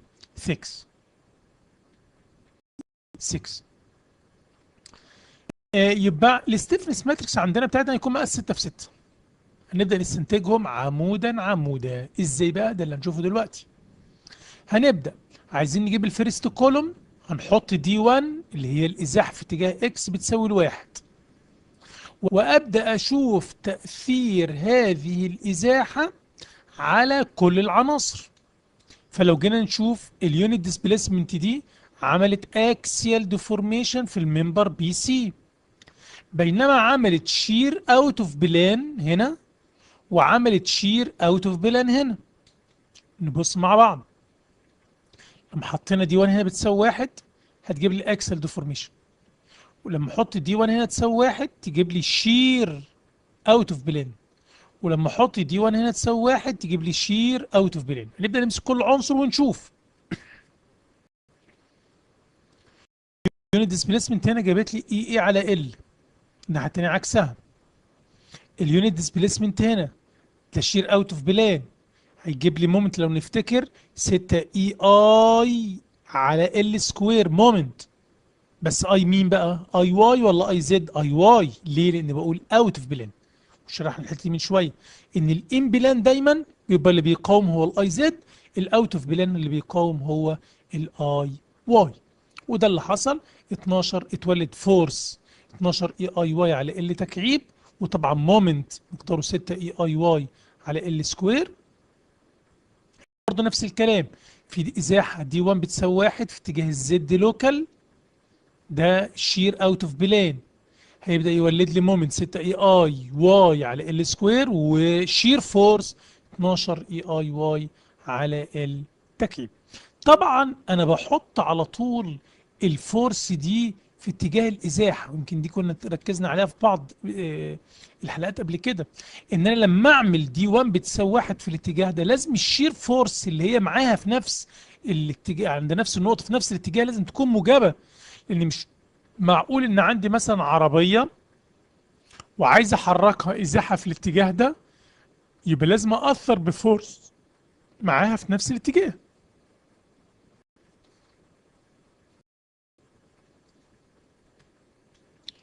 طيب هنبدا نمسك كل عنصر عن طريق البروبرتيز في اريا بتاعته عشان نحول الرموز دي الى ارقام. فهنيجي هنا اي على ال، الاي عارفينها ب 1200 والاريا ب 1200 هي كمان، والال ب 80 ب 8 متر. لو رجعنا ورا شويه عشان بس نراجع الحته دي، الاطوال بتاعتنا الممبر ده 8 متر وده 10 متر وده 10 متر، يبقى الممبر بي سي هو الوحيد اللي 8 متر، والتو ممبرز التانيين ب 10 متر. يعني هنا لما اجي اعوض قلت 1200 اللي هي الاي في 1200 اللي هي الاريا على ال اللي هي ب 800 يطلع لي ب 1800. يبقى الاي على ال هنا ب 1800. همسك الممبر الثاني اللي انا عملت فيه دي 1 بتساوي 1 وعملت فيه شير اوت اوف بلان، جابت لي الشير فورس 12 اي اي واي على ال تكعيب و6 اي اي واي على ال سكوير. ادي الاي، ادي الاي واي، والال ب 100 ب 10 متر يعني 1000. فنيجي نعوض 12 اي اي واي على ال تكعيب يطلع ب 2.6. 6 اي اي على ال سكوير 6 اي اي واي على ال سكوير يطلع ب 1296. هنمسك العنصر الثالث اللي انا عملت فيه يونت ديسبيسمنت، دي 1 بتساوي 1 جابت لي الشير اوت اوف بلان، فجابت لي الشير فورس وعزم. اشوف طبعا العزم ده ليه حطيناه في الاتجاه ده، مش عكسناه كده عادي. ما انا لما اعمل دي 1 بتساوي 1 شكل الممبر يبقى عامل كده. عرفنا ان فايده المومنت ده انه يرجع الزاويه لصفر. لو عملنا باليد اليمنى بقاعده اليد اليمنى هنلاقي الاتجاه الابهام بتاعنا في هذا الاتجاه. طيب الاي موجود عندنا ب 1200 والاي واي موجود عندنا ب 90000 والال ب 10000 ب 1000 سنتي. هنبدا نعوض 12 اي اي واي على ال تكعيب 6 اي اي واي على ال تربيع. يبقى أنا كده قدرت اجيب مقادير الفورسز اللي عندنا، بدل ما كانت رموز جبتها ارقام. وده اللي انا هعمله دلوقتي. هبدا اجي اشوف اليونت ديسبيسمنت اللي عملتها اللي هي دي 1 بتساوي 1 جابت لي هنا فورس ب 1800 وجابت لي هنا فورس 2.6 وعزم 1296 وجابت لي هنا فورس 1.3 وعزم مقداره 648. انا كل ده عايز اجيب الفورسز الناتجه عن عمل هذه اليونت ديسبيسمنت عشان اجيب العمود الاول. ما هو العمود الاول في الستيفنس ماتريكس هو عباره عن الفورسز اللي هتتولد نتيجه اليونت ديسبيسمنت دي 1. نرجع نفتكر اتجاهات الديجريز اوف فريدم، هي دي 1 دي 2 دي 3 ازاحه في اكس واي زد، ودي 4 دي 5 دي 6 دوران حوالين اكس واي زد. في اتجاه دي 1 اللي هي الفورس الاولى دي، في اتجاه دي 1 في عندي اي فورس موجوده 1.3 2.6 و1800. طبعا 1800 زائد 3.9 هتبقى 1803 و9 من 10. طب في اتجاه دي 2 هل في اي فورس؟ بنقول فورس لان بتكلم على دي 2 يبقى فورس. في اي فورس في الاتجاه ده؟ لا مفيش، يبقى خلاص يبقى زيرو. في اتجاه دي 3 في اي قوه رأسيه طالعه لفوق؟ لا يبقى زيرو. طيب في اتجاه دي 4 هل في اي عزم في اتجاه دي 4؟ في عزم في الاتجاه ده؟ في الاتجاه ده لا مفيش، يبقى زيرو. طب في اي عزم ما دام بنتكلم على دي 5 وهي بتعبر عن ثيتا، يبقى المقابل للثيتا هو المومنت. اما الدي 1 والدي 2 والدي 3 فدول عباره عن ازاحات يقابلهم فورس. هل في عزم في اتجاه دي 5 في الاتجاه ده؟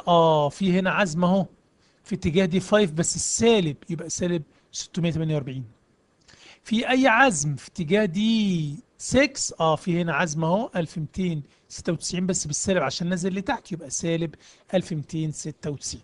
ده كده اللي هو عبارة عن العمود الاول في الستيفنس ماتريكس او العمود. بنفس الطريقة هنيجي نجيب العمود الثاني، هنحط دي 2 بتساوي 1. بالنظر من هنا باين ان الدي 2 لما اعملها بواحد هتعمل هنا اكسيال ديفورميشن، هتعمل هنا شير اوت اوف بلان، لان ده هيبقى عامل كده،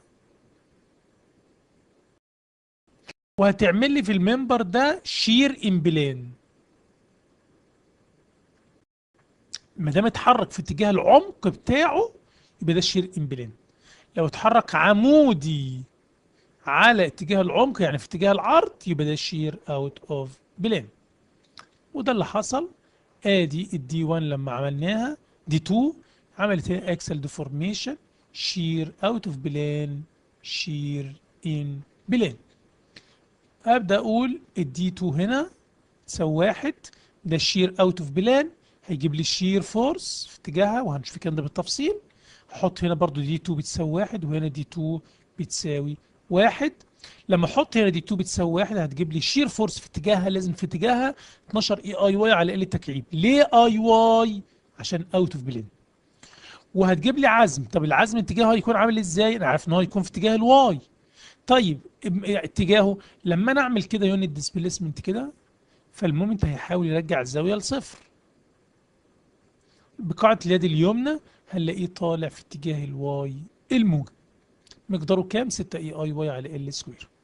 طيب الدي 2 بتساوي 1 هتجيب اكسل ديفورميشن اي اي على ال. طيب الدي 2 هنا بتساوي 1 في اتجاه الواي، يعني بتتحرك في اتجاه العمق، يبقى ده شير ان بلان. هيجيب لي فورس في اتجاهها 12 اي اي زد على ال تكعيب، وهيجيب لي عزم مقداره 6 اي اي زد على ال سكوير. طب العزم ده اجيب اتجاهه ازاي؟ سهله جدا. لو عملت يونت ديسبيسمنت هلاقي المنظر عامل كده.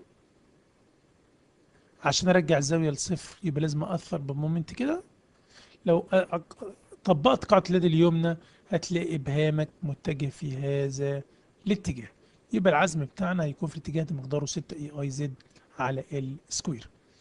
اللي قدامي ده رموز، هبدا امسك البروبرتيز بتاعت كل عنصر واجيب الفورسز الناتجه او المومنتس الناتجه قيما وليس رموزا. ادي الاي عندنا، الاي عندنا، والاي واي عندنا، والال عندنا ب 800. هنبدا نعوض 12 اي اي واي على ال تكعيب، 6 اي اي واي على ال تربيع. هبدا اجيب مقادير المومنتس والفورسز اللي اتولدت نتيجه دي 2 بتساوي 1 في هذا العنصر. نفس الكلام همسك العنصر اللي بعده، دي 2 هنا بتساوي 1 جابت لي اي اي على ال، ادي الاي وادي الاي والال ب 1000، اي اي على ال تساوي 2880.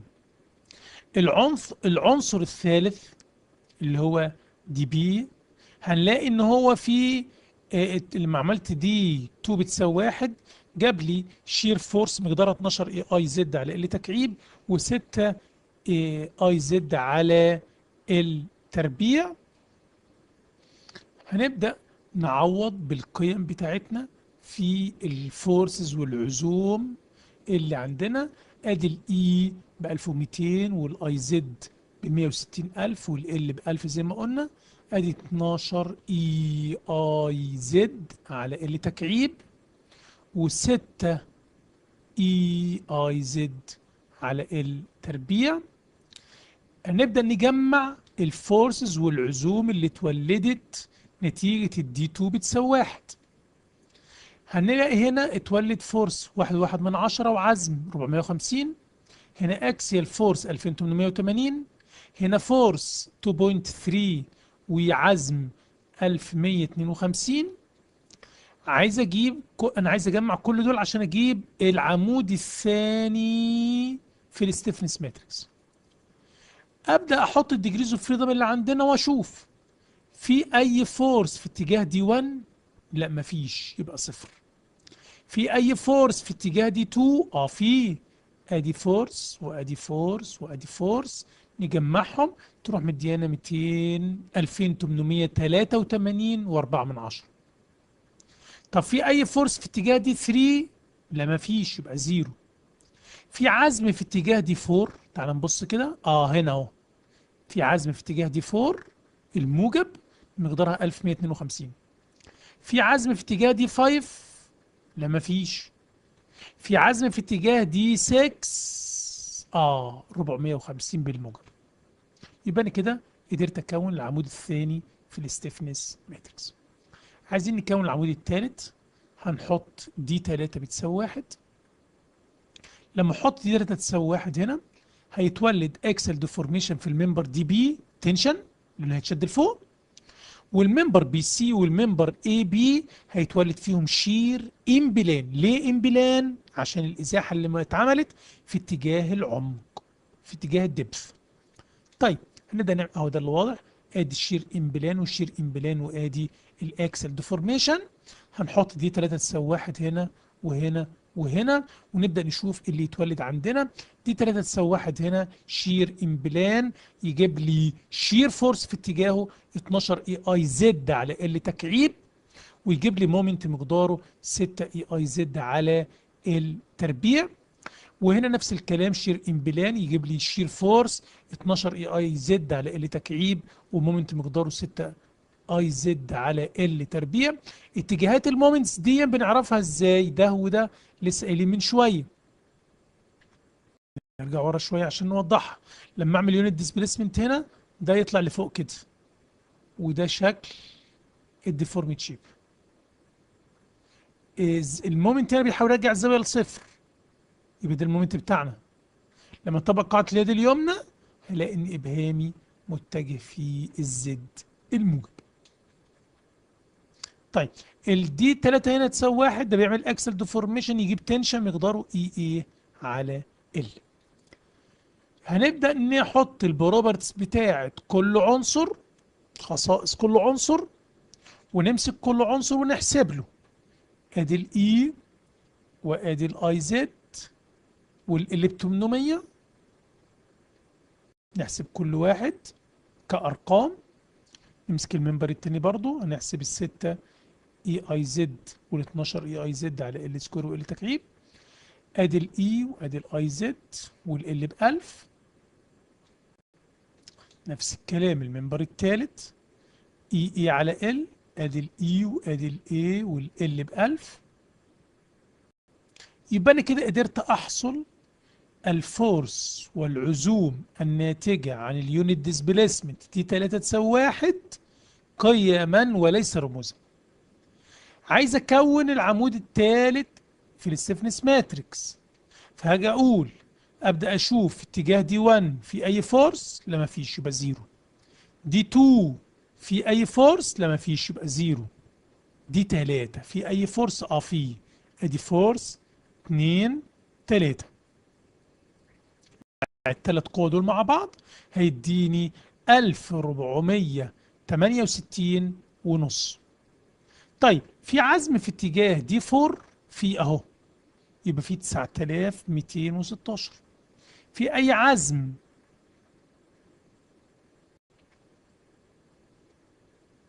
في اي عزم في اتجاه دي 5؟ نشوف مع بعض.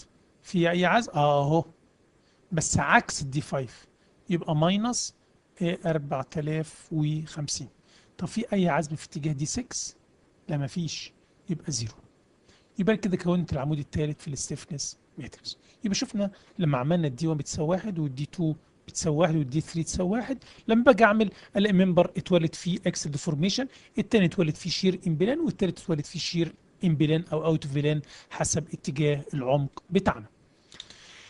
عايزين نكون العمود الرابع في الستيفنس ماتريكس. هنحط دي 4 تساوي 1 ونفتكر ان دي 4 والدي 5 والدي 6 بيعبروا عن ثيتا، عن دوران. فهنيجي نحط هنا دي 4 تساوي 1. لما احط دي 4 تساوي 1 هتجيب لي هنا تورشن، هتجيب لي هنا تورشن، وهتجيب لي هنا روتيشن بلان، وهتجيب لي هنا روتيشن ان بلان، روتيشن اوت اوف بلان، وهنا روتيشن اوت اوف بلان. هنشوفه مع بعض اهو. ده اللي حصل، ده اللي حصل، ده اتولد فيه تورشن، ده روتيشن ان بلان، روتيشن اوت اوف بلان. تعالوا نشوف مع بعض الكلام ده. الاثنين دول روتيشن ان بلان. طب انا بعرف ازاي روتيشن ان بلان وروتيشن اوت اوف بلان؟ احنا عرفنا في الازاحه.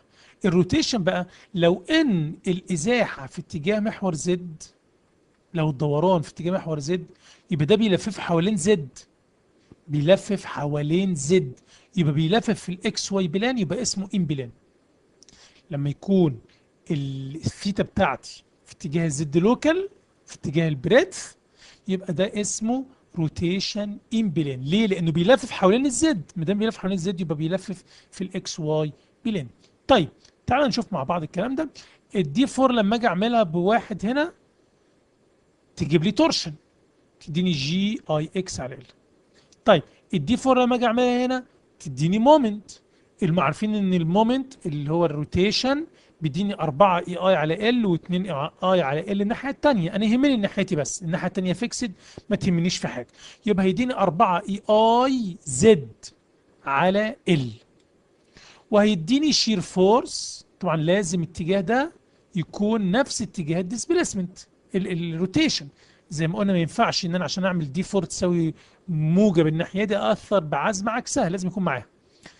هنلاقي اتولد عندنا هنا فورس. طبعا ممكن نجيب الفورس دي عن طريق قاعده اليد اليمنى، لان العزم ده بيلففني كده، والعزم اللي الناحيه الثانيه بيلف كده.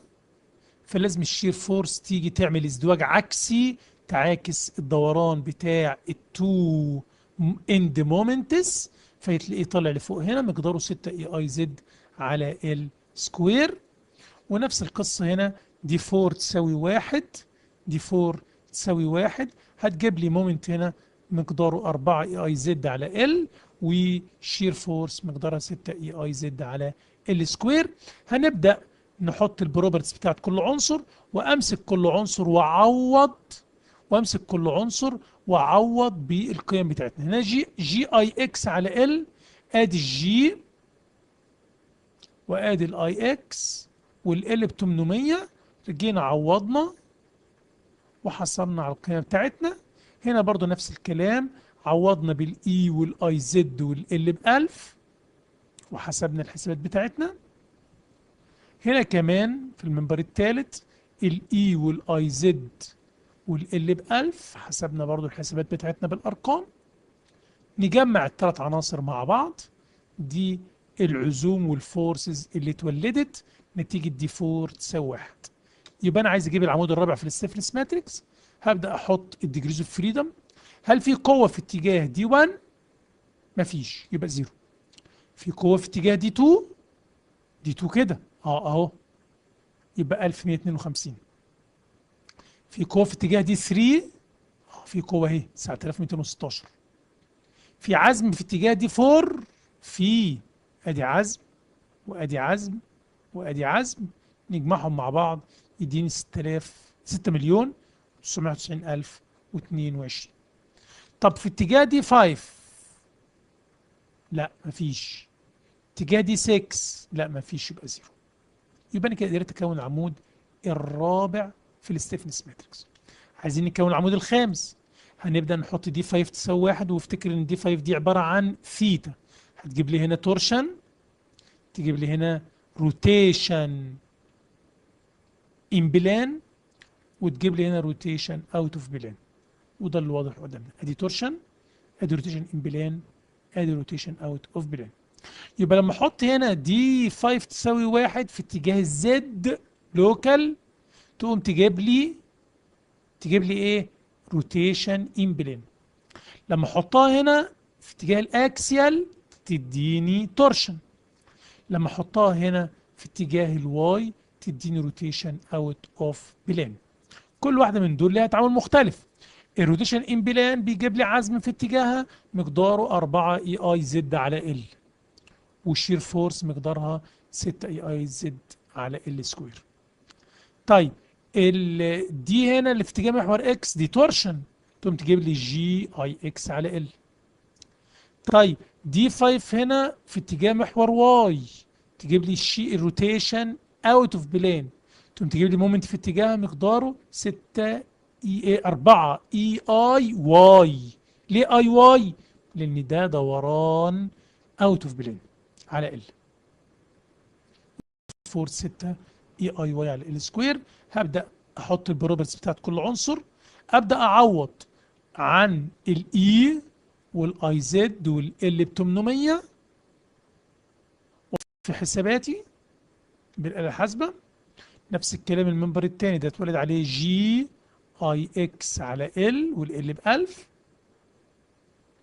المنبر الثالث ادي الاي وادي الاي واي والال ب 1000. هجمع القوى والعزوم وابدا اقارن بالديجريز اوف فريدم عندنا عشان نجيب العمود الخامس في الستيفنس ماتريكس.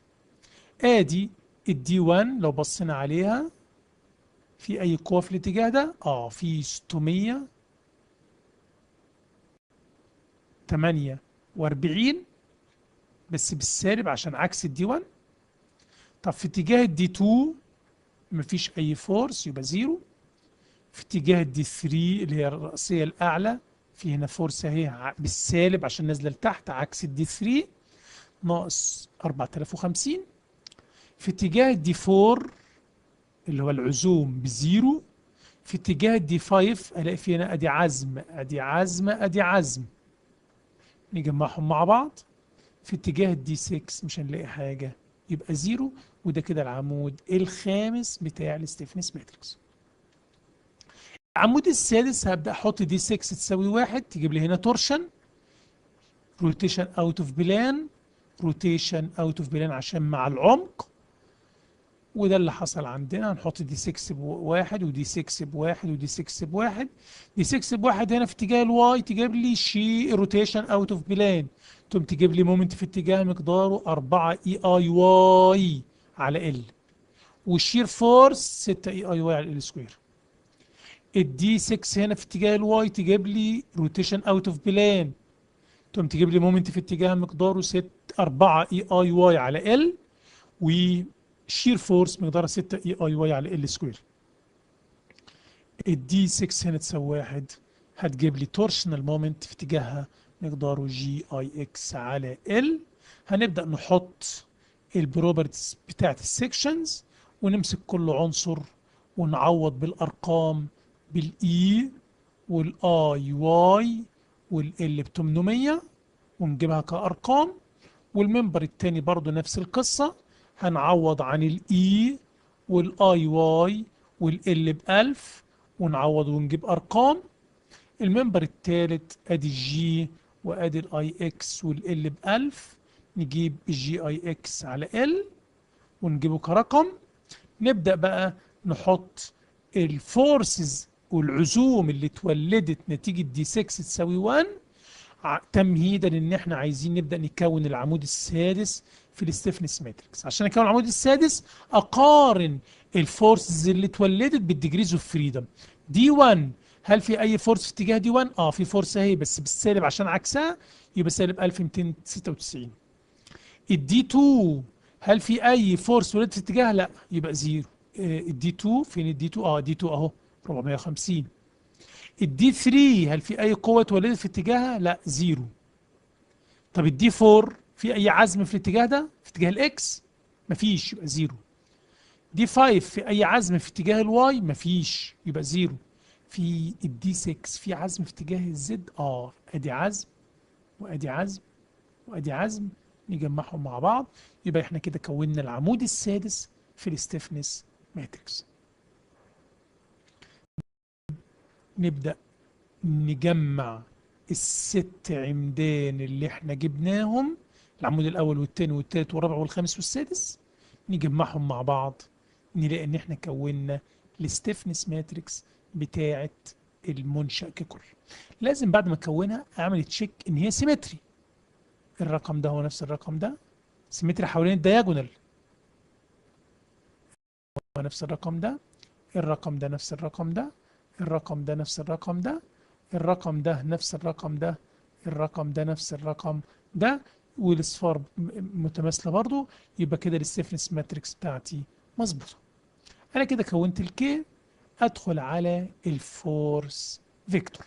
عشان اكون الفورس فيكتور هنبدا نجيب الفيكسد اند رياكشن. انا عندي ده 100، هيجيب الرياكشن 50 50، ويجيب لي عزوم مقدارها بي ال على 8. يبقى 100 في 8 على 8 تساوي 100. وطبعا العزوم دي لو طبقنا قاعدة اليد اليمنى هنلاقيها عاملة كده زي اللي كنا بنجيبه في البلين فريم. طيب نفس القصة، المنبر ده في عليه قوة كده 200، هتجيب لي رياكشن 100 100، وتجيب لي عزوم مقدارها 250. جت منين 250؟ بي ال اللي هي ب 100 اللي هي ب 10 على الأربعة على الثمانية اللي هي 250. ليش ان المنبر ده فيه قوة تانية عليه في اتجاه محور واي زد اللوكل، يعني قوة ان بلان في الاكس واي، وقوة اوت اوف بلان اللي هي 40. ال 40 دي هتجيب لي رياكشن 20 20، وتجيب لي عزم مقداره برضه بي ال على 8. يبقى انا كده جبت الفورسز اللي اتولدت نتيجه الفيكسد اند رياكشن اللي اتولد نتيجه الاليمنت فورس. عايز اجيب الفيكسد اند اكشن اقلبهم كلهم، اقلبهم بدل ال 50 دي وال 50 دي ما كانت طالعه لفوق في الرياكشن قلبتها لتحت، وال 100 وال 100 دي قلبتهم لتحت، وال 20 وال 20 دول قلبتهم بحيث يبقى بيعبروا عن الاكشن. طيب احنا عايزين نجيب الفورس فيكتور. هبدا امسك النقطه دي اللي هي عندها ديجريز اوف فريدم، واقارن الفورسز والعزوم بالديجريز اوف فريدم اللي عندنا. تعال نشوف في اتجاه دي 1 هل في اي قوه في اتجاه دي 1؟ هنا هنا هنا في قوه 20 اهي، يبقى نحط 20 موجب. في اتجاه دي 2 هل في قوه هنا او هنا او هنا؟ ما فيش، يبقى زيرو. في اتجاه دي 3 قوه رأسيه، في هنا في هنا في هنا، لا ده عزم، يبقى 50 و100 سالب 150. في اتجاه دي 4 عزم بقى، هل في عزم كده؟ مفيش. في عزم كده 250 بس في عكس الاتجاه، يبقى سالب 250، وهنا طبعا مفيش. طب دي 5 هل في عزم كده؟ 100، وهنا مفيش، هنا مفيش، يبقى موجب 100. في اتجاه دي 6 هل في عزم طالع لفوق؟ هنا لا، هنا لا، هنا 50 ونزل تحت، يبقى سالب 50. يبقى انا كده قدرت اكون الفورس فيكتور المقابله للديجريز اوف فريدم اللي عندنا. هنبدا نحط نكون الستيفنس ايكويشن اف بيساوي كيف دي. ادي الكي اللي انا جبتها من شويه، وادي الاف اللي انا لسه جايبها، وادي الديسبيسمنتس اللي هي الازاحات اللي انا الديجريز اوف فريدم اللي انا عايز احصل عليها. ملحوظه مهمه لازم ناخد بالنا منها، لو احنا رجعنا لورا ده الفورس فيكتور، الفورس فيكتور اللي هنا في فرق غريب. اول ثلاث ارقام 20 0 ناقص 150 هم نفسهم. تاني ثلاث ارقام سالب 250 و100 وسالب 50 ضربناهم في 100. ليه بقى؟ لان انا وانا بستنتج الستيفنس ماتريكس كان شغلي كله بالكيلو نيوتن والسنتي. فاكرين لما كنا بنعوض بالال كنا بنقول 8 متر و10 متر و10 متر، ولا 800 و1000 و1000 1000 و1000. طيب لكن انا هنا دلوقتي لما جيت استنتجت المومنتس هنا فيكسد اند مومنت، قلت بي ال على 8، البي ب 100 والال ب 8، يبقى المومنتس اللي هم الثلاث ارقام دول وحداتهم كيلو نيوتن متر. طب وينفع ان انا مش لازم اوحد وحدتي، يبقى هحول ده الى كيلو نيوتن وسنتي. عشان احول كيلو نيوتن وسنتي هعمل ايه؟ مش هضرب الفورسز في حاجه، ما هو اول ثلاث ارقام دول بيعبروا عن الفورس، والفورس ما يفرقش معاها سنتي من متر، لان هي بالكيلو نيوتن. اما الثلاث ارقام التانيين دول فبيعبروا لي عن العزوم. كانوا في الصفحه اللي فاتت دي في استنتاجنا بالكيلو نيوتن والمتر، ضربتهم في 100 عشان يبقوا بالكيلو نيوتن والسنتي. طبعا لما هنحل المسألة هنجيب الإزاحات هتطلع لي بالسنتي. نجيب الديسبيسمنت أو الديفورميشنز، هنقول كي أس ناقص 1 في اف. أدي الكي نرفعها لأس ناقص 1، نجيب لها الانفيرس يعني، ونضرب في الاف، هنقدر نحصل على الديفورميشنز اللي عندنا الإزاحات. عايزين نجيب الانترنال فورسز، نجيبها ازاي؟ سهلة جدا ان شاء الله. هنشوف اول حاجة النورمال فورس. النورمال فورس عارفين ان النورمال فورس بيساوي اي على ال في دلتا. هنبدأ نمسك كل عنصر ونشوف الازاحة اللي جابت فيه اكسل ديفورميشن. يعني الممبر الاولاني ده الدي 1 لما قصرناها بواحد جابت لي اي على ال ب 1800، بس الدي 1 قيمتها مش طلعت بواحد، فانا لو ضربت قيمه الدي 1 الفعليه في الاي اي على ال تروح مديني الاكسيال فورس الفعليه اللي هي النورمال فورس، وده اللي حصل. هضرب الكي اللي عندنا اللي هي الاي اي على ال في الدي 1 الفعليه، ادتني الفورس بتاعتنا ب 16 و74%. وقلت كومبريشن. كومبريشن ليه؟ لان الازاحه طالعه موجبه، وانا شفت الازاحه الموجبه جابت لي فورس بتعمل كومبريشن. الازاحه الموجبه دي 1 لما كانت بواحد موجبه جابت لي فورس عملت كومبريشن.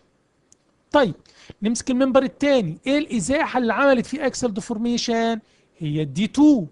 طيب الدي 2 جابت لما كانت بواحد جابت لي 2880، بس الدي 2 مش بواحد، الدي 2 قيمتها الفعليه ب 2 من 1000. يبقى لو عايز اجيب النورمال فورس الفعلي في هذا المنبر هضرب الكي اللي هي الاي اي على ال في الازاحه الحقيقيه اللي هي 0.002، هتديني الفورس ب 5.76 كيلو نيوتن وكمبريشن. ليه قلت كومبريشن؟ لان الفورس دي، لان الازاحه دي موجبه، وانا شفت الازاحه الموجبه بتجيب لي فورس كومبريشن. النمبر الثالث دي 3 لما كانت بواحد جابت لي اكسيال فورس مقدارها 1440، بس دي 3 مش بواحد، دي بسالب 0.0709. يبقى هضرب الدي 3 الفعليه في الاي اي على ال يديني الاكسيال فورس اللي هي النورمال فورس. وقول ليه قلت كومبريشن؟ لان الدي 3 الموجبه بتجيب تنشن، بس قيمه دي 3 الفعليه ادتني سالب. يبقى ما دام دي 3 سالب الفعليه يبقى لازم الفورس دي تتقلب تبقى لتحت تعمل كومبريشن. يبقى انا كده قدرت احصل على قيمه الاكسيال فورس او النورمال فورس في الممبر بي سي وبي اي وبي دي. ابدا دلوقتي اقدر ان انا ارسم النورمال فورس دياجرام. اي يبقى الممبر ده فيه كومبريشن 16 و74%، الممبر ده فيه كومبريشن 5.76%، الممبر ده فيه كومبريشن 102 واحد من 10. النورمال فورس دياجرام بتاعنا. عايزين نشوف التورشنال مومنت. التورشنال مومنت زي النورمال فورس بالظبط، ببدا اشوف الديجريز اوف فريدم اللي بتكون في اتجاه الاكسل، بس خد بالك مش ديجريز اوف فريدم ترانسليشن روتيشن دوران. فزي انا في النورمال فورس بصيت على الدي 1 والدي 2 والدي 3، هنا هبص على الدي 4 و5 و6 لو ونضرب الجي اي اكس في الثيتا. لو جينا بصينا هنلاقي ان الدي 4 هي اللي جابت تورشن. الدي 4 لما كانت بواحد جابت لي تورشن مقداره 79021، بس الدي 4 قيمتها الفعليه بكذا، يبقى اروح ضارب قيمه الجي اي اكس على ال في قيمه الثيتا الفعليه اللي هي الدي 4 تديني قيمه المومنت. ناخد بالنا المومنت اللي طلع كيلو نيوتن وسنتي، هقسم على 100 عشان احوله الى كيلو نيوتن ومتر، وما ننساش الاشاره السالبه اللي طلعت معايا، معناها ان التورشنال مومنت في عكس اتجاهه، يعني في الاتجاه ده. نفس الكلام الممبر ده دي 5 بتساوي واحد، بتجيب لي فيه بتجيب لي فيه اكسيال ديفورميشن بس روتيشن، جابت لي لما الدي واحد كانت بواحد جابت لي 275,090، بس الدي 5 اصلا مش بواحد، ب 34 من 10,000. هضربها في قيمه الكي اللي هي جي اي اكس على ال، تديني قيمه المومنت التورشنال مومنت اللي هيتولد على الممبر بي اي 935 كيلو نيوتن سنتي، هقسم على 100 تديني كيلو نيوتن متر. نفس الكلام الممبر الثالث دي 6 تساوي 1 جابت لي 97,192، لكن الدي 6 اصلا بسالب 42 من 10,000. هضرب الدي 6 في الجي اي اكس على ال، تروح مدياني تورشنال مومنت 408 كيلو نيوتن سنتي او 4.8 كيلو نيوتن سنتي، وفين الاشاره السالبه.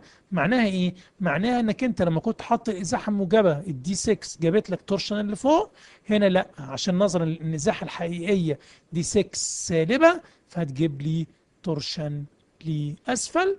هبدا امسك العناصر كلها واحط قيم التورشنال مومنت اللي جت عليها، وابدا ارسمها في دياجرام عشان ارسم التورشنال مومنت دياجرام. نيجي ندخل بقى على البندنج مومنت. هنمسك البندنج مومنت ان بلان. لو مسكنا الممبر ده هنلاقي ان الدي 3 لما كانت بواحد مع العمق مع الدبث جابت لي مومنت ان بلان، مومنت مقداره 4050. طيب ولما عملت دي 5 تساوي واحد اللي هو الروتيشن ان بلان، جاب لي برضه مومنت ان بلان مقداره 2,160,000، والناحية التانية 1,080,000. ناخد بالنا الكلام ده نتيجة يونت. طيب كلام جميل. وما ننساش ان كان في هنا فورس مقدارها 100 كيلو نيوتن، جابت لي فيكسد اند رياكشن 100 و100 اللي هي كانت بيقل على 8. طيب يبقى احنا دلوقتي العمليه بقت واضحه قدامنا ان البندنج مومنت ان بلان في الممبر ده اتولد نتيجه ثلاث حاجات: دي 3 دي 5 الفيكسد اند رياكشن. بس الدي 3 قيمتها مش بواحد، دي 5 قيمتها مش بواحد.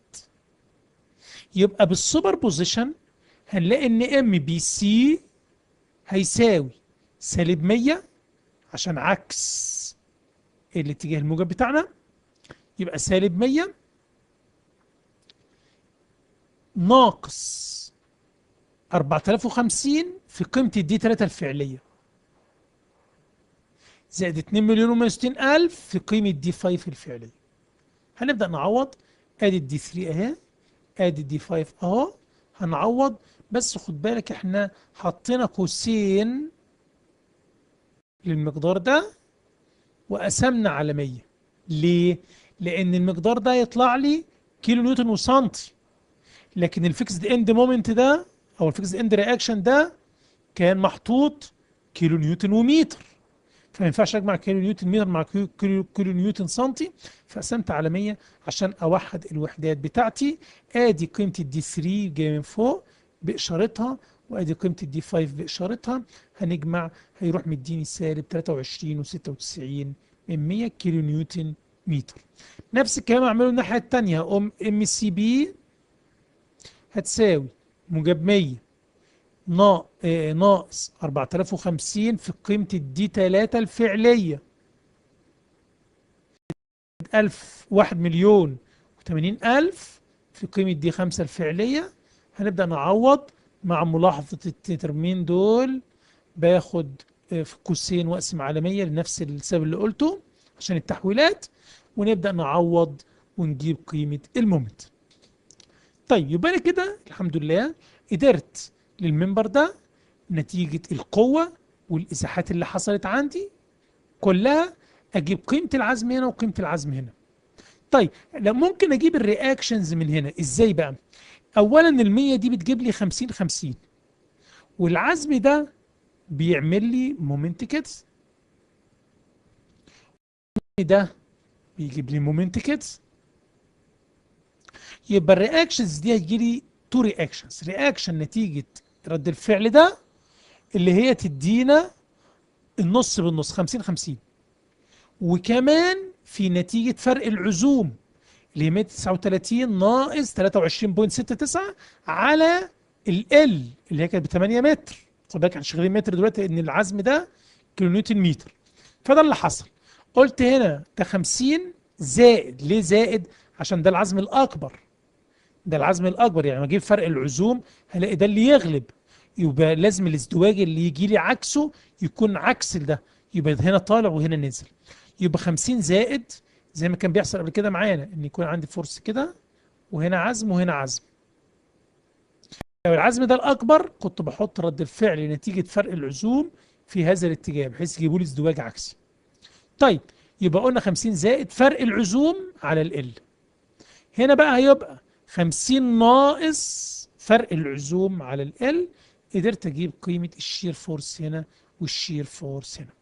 كان ممكن نجيب الشير فورس بطريقه اخرى، ان انا اعمل زي ما عملت في المومنت. اقول يا جماعه الشير فورس ده يجي من ثلاث حاجات، من الدي 3 والدي 5 ومن الرياكشن بتاع الفورس. الدي 3 في استنتاجنا الستيفنس ماتريكس كانت جابت لي الشير فورس 10.1، والدي 5 كانت جابت لي 4050. يبقى الواي او الشير هنا الواي بي سي الفعلي هيساوي موجب 50 زائد 10 واحد من 10 في قيمة دي 3 الفعلية ناقص 4050 في قيمة دي 3 الفعلية بس بالسالب عشان نازلة لتحت. وناخد بالنا هنا مفيش اسم على 100. ليه؟ لأن شغلي كله هنا عبارة عن كيلو نيوتن. عوضنا هنلاقي ده يطلع لنا ب 35.51. نفس الكلام ممكن نعمله عند النقطة السي. هنقول إن الواي سي بي الفعلية هتساوي موجب 50 سالب 10.1 في الدي 3 موجب 4050 في الدي 5. هنبدأ نعوض ونجمع، هيدينا 64 و49%.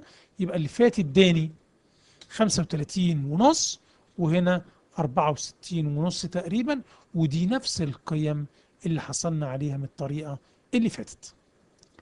نفس اللي عملناه هنعمله مرة تانية في الممبرز التانية البي اي. البي اي اللي جاب مومنت امبلان الدي 3 جابت لي هنا 9200 برجع لاستنتاج الستيفنس ماتريكس. والدي 4 برضو جابت لي 4 اي اي زد على ال. والفورس ال 200 كيلو نيوتن جابت لي 250 و250. هبدا اكون المعادله بتاعتي. هقول ام بي اي هتساوي موجب 250 موجب 250 زائد 9216 في الدي 3 الفعليه زائد 6 مليون وكسر في الدي 4 الفعليه. الدي 3 والدي 4 موجودين عندنا اهم، ادي الدي 3 والدي 4 هناخدهم نعوض، بس ما تنساش نعمل قوسين ونقسم على 100 عشان التحويلات. نفس الكلام ام سي بي او ام اي بي. ام اي بي هتساوي سالب 250 زائد 9216 في دي 3 الفعليه زائد 3 مليون وكسر في الدي 4 الفعليه. ادي الدي 3 والدي 4 هنعوض ونقسم على 100 نجيب قيمه الام اي بي. يبقى انا دلوقتي للممبر بي اي قدرت نتيجه الفورسز وكل حاجه موجوده اجيب قيمه العزوم امبلان عند النهايتين بتوعنا. طب عايز اجيب الرياكشن، سهله جدا. ال 200 دي هتجيب لي 100 100. العزم ده بيلف كده، العزم ده بيلف كده عكسه. مين الكبير؟ ده الكبير، يبقى لازم ده عكسه كده. يبقى الشير هنا او الرياكشن هنا هيساوي ال100 اللي جت من هنا زائد فرق العزوم على ال. اما هنا فهيساوي ال100 اللي هي جايه من نص ال200 يعني ناقص فرق العزوم على ال. هبدا اجيب الرياكشن اللي هو هيفيدني في رسم الشير فورس دياجرام. نفس الكلام هعمله الممبر الرأسي. هلاقي ان الدي 2 جابت لي طبعا بسهوله جدا. بنرجع للاستنتاج بتاع الستيفنس ماتريكس ونشوف مين جاب اي زد. اللي جاب اي زد يبقى ده امبلان يدخل معانا في الاعتبار. فنلاقي ان الدي 2 جابت لي مومنتس والدي 4 جابت لي مومنتس امبلان ومفيش فيكسد اند رياكشن. يبقى على طول هنقول ان الام بي دي هتساوي 1152 في الدي 2 الفعلية زائد 768,000 في الدي 4 الفعلية. وما ننساش نقسم على 100 عشان نحول إلى كيلو نيوتن ومتر. نفس الكلام هنعمله للام دي بي اللي هي البعيدة، هتبقى 1152 في الدي 2 زائد 384,000 في الدي 4، وهنعوض هنبدأ نجيب الام دي بي. يبقى احنا كده قدرنا نجيب المومنت في الأول وفي الآخر. هنجمعهم عشان بيلفوا مع بعض، عشان بيلفوا مع بعض، ده بيلف كده وده بيلف كده. هنعمل الازدواج عكسي بيساوي مجموعهم على ال اللي هو 4.03. يبقى انا كده قدرت الحمد لله اجيب لكل ممبر العزوم والفورسز اللي هي الشير فورسز ان بلان. لو عايز ارسم البن مومنت دياجرام همسح خالص الشير فورس عشان تبقى العمليه فاضيه، وابدا امسك اخد كل ممبر لوحده وارسم المومنت في الاول وفي الاخر، في الاول وفي الاخر حسب الارقام اللي طالعه لي، في الاول وفي الاخر. لو ما فيش فورس هنوصل خط سوليد وخلاص. لو في فورس هبدا اجيب المتوسط ده كونسنتريت دوت في النص، هجيب المتوسط هنا ما بين القيمه دي والقيمه دي واعلق بي ال على الاربعه. نفس الكلام للمنبر ده، هاخد قيمه العزوم اللي هنا وقيمه العزوم اللي هنا امثلهم، ومن المتوسط هاخد اعلق بارابولا ارتفاعها بي ال على الاربعه.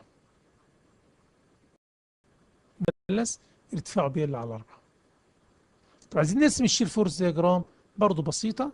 هنحط الشير فورس دياجرامز اللي احنا حسبناها من شويه بسيطه ونبدا نرسم. ده كده يديني 4.3.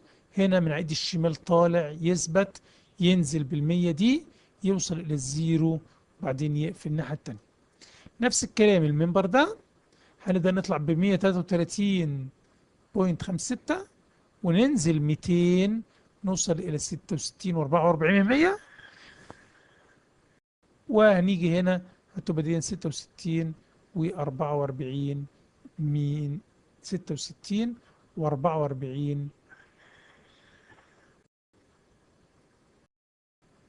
100 مظبوط. لا آسف، الرقم ده اللي هو ده مظبوط. دي اللي هي 46 و44 من 100، والشير هنا هيبقى مقداره 4.3 من 100. ده كده الشير فورس دياجرام ان بلان. نفس اللي عملناه في الان بلان هنعمله في الاوت اوف بلان. ان انا هبدا امسك اشوف مين اللي جاب لي اي واي في استنتاج الستيفنس ماتريكس لكل عنصر، وابدا اقول الدي 2 جابت لي هنا مومنت اوت اوف بلان 450، والدي 6 جابت لي 140 240,000 ومفيش فيكسد اند رياكشن. هبدا اكون المعادله بتاعتي ام بي سي هتساوي 450 في قيمه الدي 2 الفعليه زائد 240,000 في قيمة دي 6 الفعلية. هعوض وما تنساش تقسم على 1000، هجيب المومنت اوت اوف بلان. نفس القصة هبدأ اجيب ام سي بي 450 دي 2 زائد 1000 120,000 في دي 6. نبدأ نطلعها وما ننساش نقسم على 100 تديني ام سي بي بناقص 5.3 من 100. الممبر المعازمين اللي انا جبتهم نظرا ان مفيش قوة هبدأ اقول ان العزم ده بيلففني كده والعزم ده بيلففني كده، الاتنين بيلفوا مع بعض. يبقى لازم القوتين دول يعملوا ازدواج عكسي. مجموع العازمين على ال مجموع العازمين على ال جبت الشير فورس دياجرام في الممبر بتاعنا. نفس الكلام هبدأ اعمله للممبر التاني اللي هو البي اي. هبدأ اشوف مين اللي كان بيجيب اي واي، هلاقي ان الدي 1 والدي 6 والفيكسد اند رياكشن نتيجة القوة 40 اللي عندنا. هنبدأ نقول إن الام بي اي فاينل هيساوي 50 ناقص 1296 في الديوان الفعلية زائد 860,000 في الدي 4. نبدأ نعوض وما ننساش نقسم على 100، مش نقسم كله على 100، نقسم المقدارين دول على بعض واسيب 100 عشان ال 50 اللي احنا قايلين عليها. دي 50 كيلو نيوتن متر ودول كيلو نيوتن سنتي، يبقى لازم نحولها للمتر قبل ما نجمع. بعد ما جبت المومنت في الاول وفي الاخر هبدا اخدهم عشان اجيب الرياكشن. الرياكشن هيساوي 20، طبعا ال 40 دي تجيب 20 20 زائد فرق المومنت عشان عكس بعض على ال، وهنا ناقص فرق المومنت على ال. نفس الكلام هنعمله المنبر الرأسي. هنشوف هنلاقي الدي 1 هي اللي جابت فيه اي واي، والدي 5 هي اللي جابت فيه اي واي. يبقى هنلاقي ان الدي 1 جابت فيه 648 والدي 5 جابت فيه 432,000. هنكتب القانون بتاعنا ام بي دي بيساوي 648 دي 1 ناقص 432,000 في الدي 5. هنبدأ نجيب قيمة الدي 1 قيمة الدي 5 ونقسم على 100، هنلاقي نفسنا جبنا الام دي بي بناقص 14 و63 من 100. نفس الكلام المومنت الناحية التانية هيطلع سالب 7 و28 من 100. أنا جبت العزمين، ممكن إن أنا آخد العزوم وأجيب قيمة الشير فورس، أجيب قيمة الشير فورس على هذا المنبر.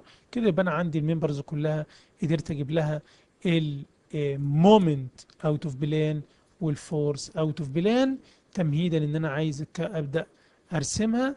ما دام عايز أرسم يبقى هأرسم الدياجرام الأول بتاع المومنت، هبدأ ألغي خالص وأخفي وأبدأ أخفي الشير. لو خدنا العزوم اللي معانا هنبدأ نمثل. هنا 5.3، هنا 10.7، كل حتة فيها قيم العزوم بتاعتها عند النهايات. ولو في concentrated force سواء بقى concentrated load concentrated moment، هنبدأ نعلق مثلث ارتفاعه بال على 8. نفس القصة ناخد القوة بتاعت الشير والشير اوت اوف بلان وابدأ امثلها هنا. بس في نقطة مهمة تشيكوا في استابيليتي. بعد ما اخلص المسألة المفروض ابدأ اخد العناصر كلها متربطة متماسكة مع بعض واحط قيم العزوم والفورسز بتاعتنا كلنا، بحيث مفروض ان النقط القوة تلتزم مع بعضها. يعني هنا في 66 وكسر فورس طلع فوق، وهنا 35 وكسر، لو اتجمعوا مع بعض هيدي في حدود 101 او 102 كمان، وهنا في 102 اهي، يعني بيلاشوا بعض. نفس الكلام بقيه القوى كلها وبقيه العزوم كلها، لو جيت تجمع عند الجوينت دي بس مالكش دعوه بالجوينتس الثانيه، هتلاقي ان مجموع الفورسز في اتجاه ده تلاقي مجموع الفورسز في اتجاه ده بزيرو، في اتجاه ده بزيرو، في اتجاه ده بزيرو، وكذلك مجموع العزوم. يعني بص معايا العزوم كده، هنا في اهو 10.7، هنا 13.59، هنا 4، مجموعهم ايه متقارب تقريبا. وبكده نكون الحمد لله قدرنا ان احنا نعمل تحليل انشائي للتراسز والسبيس تراسز والسبيس فريمز ان شاء الله تعالى. اقول والسلام عليكم ورحمة الله وبركاته.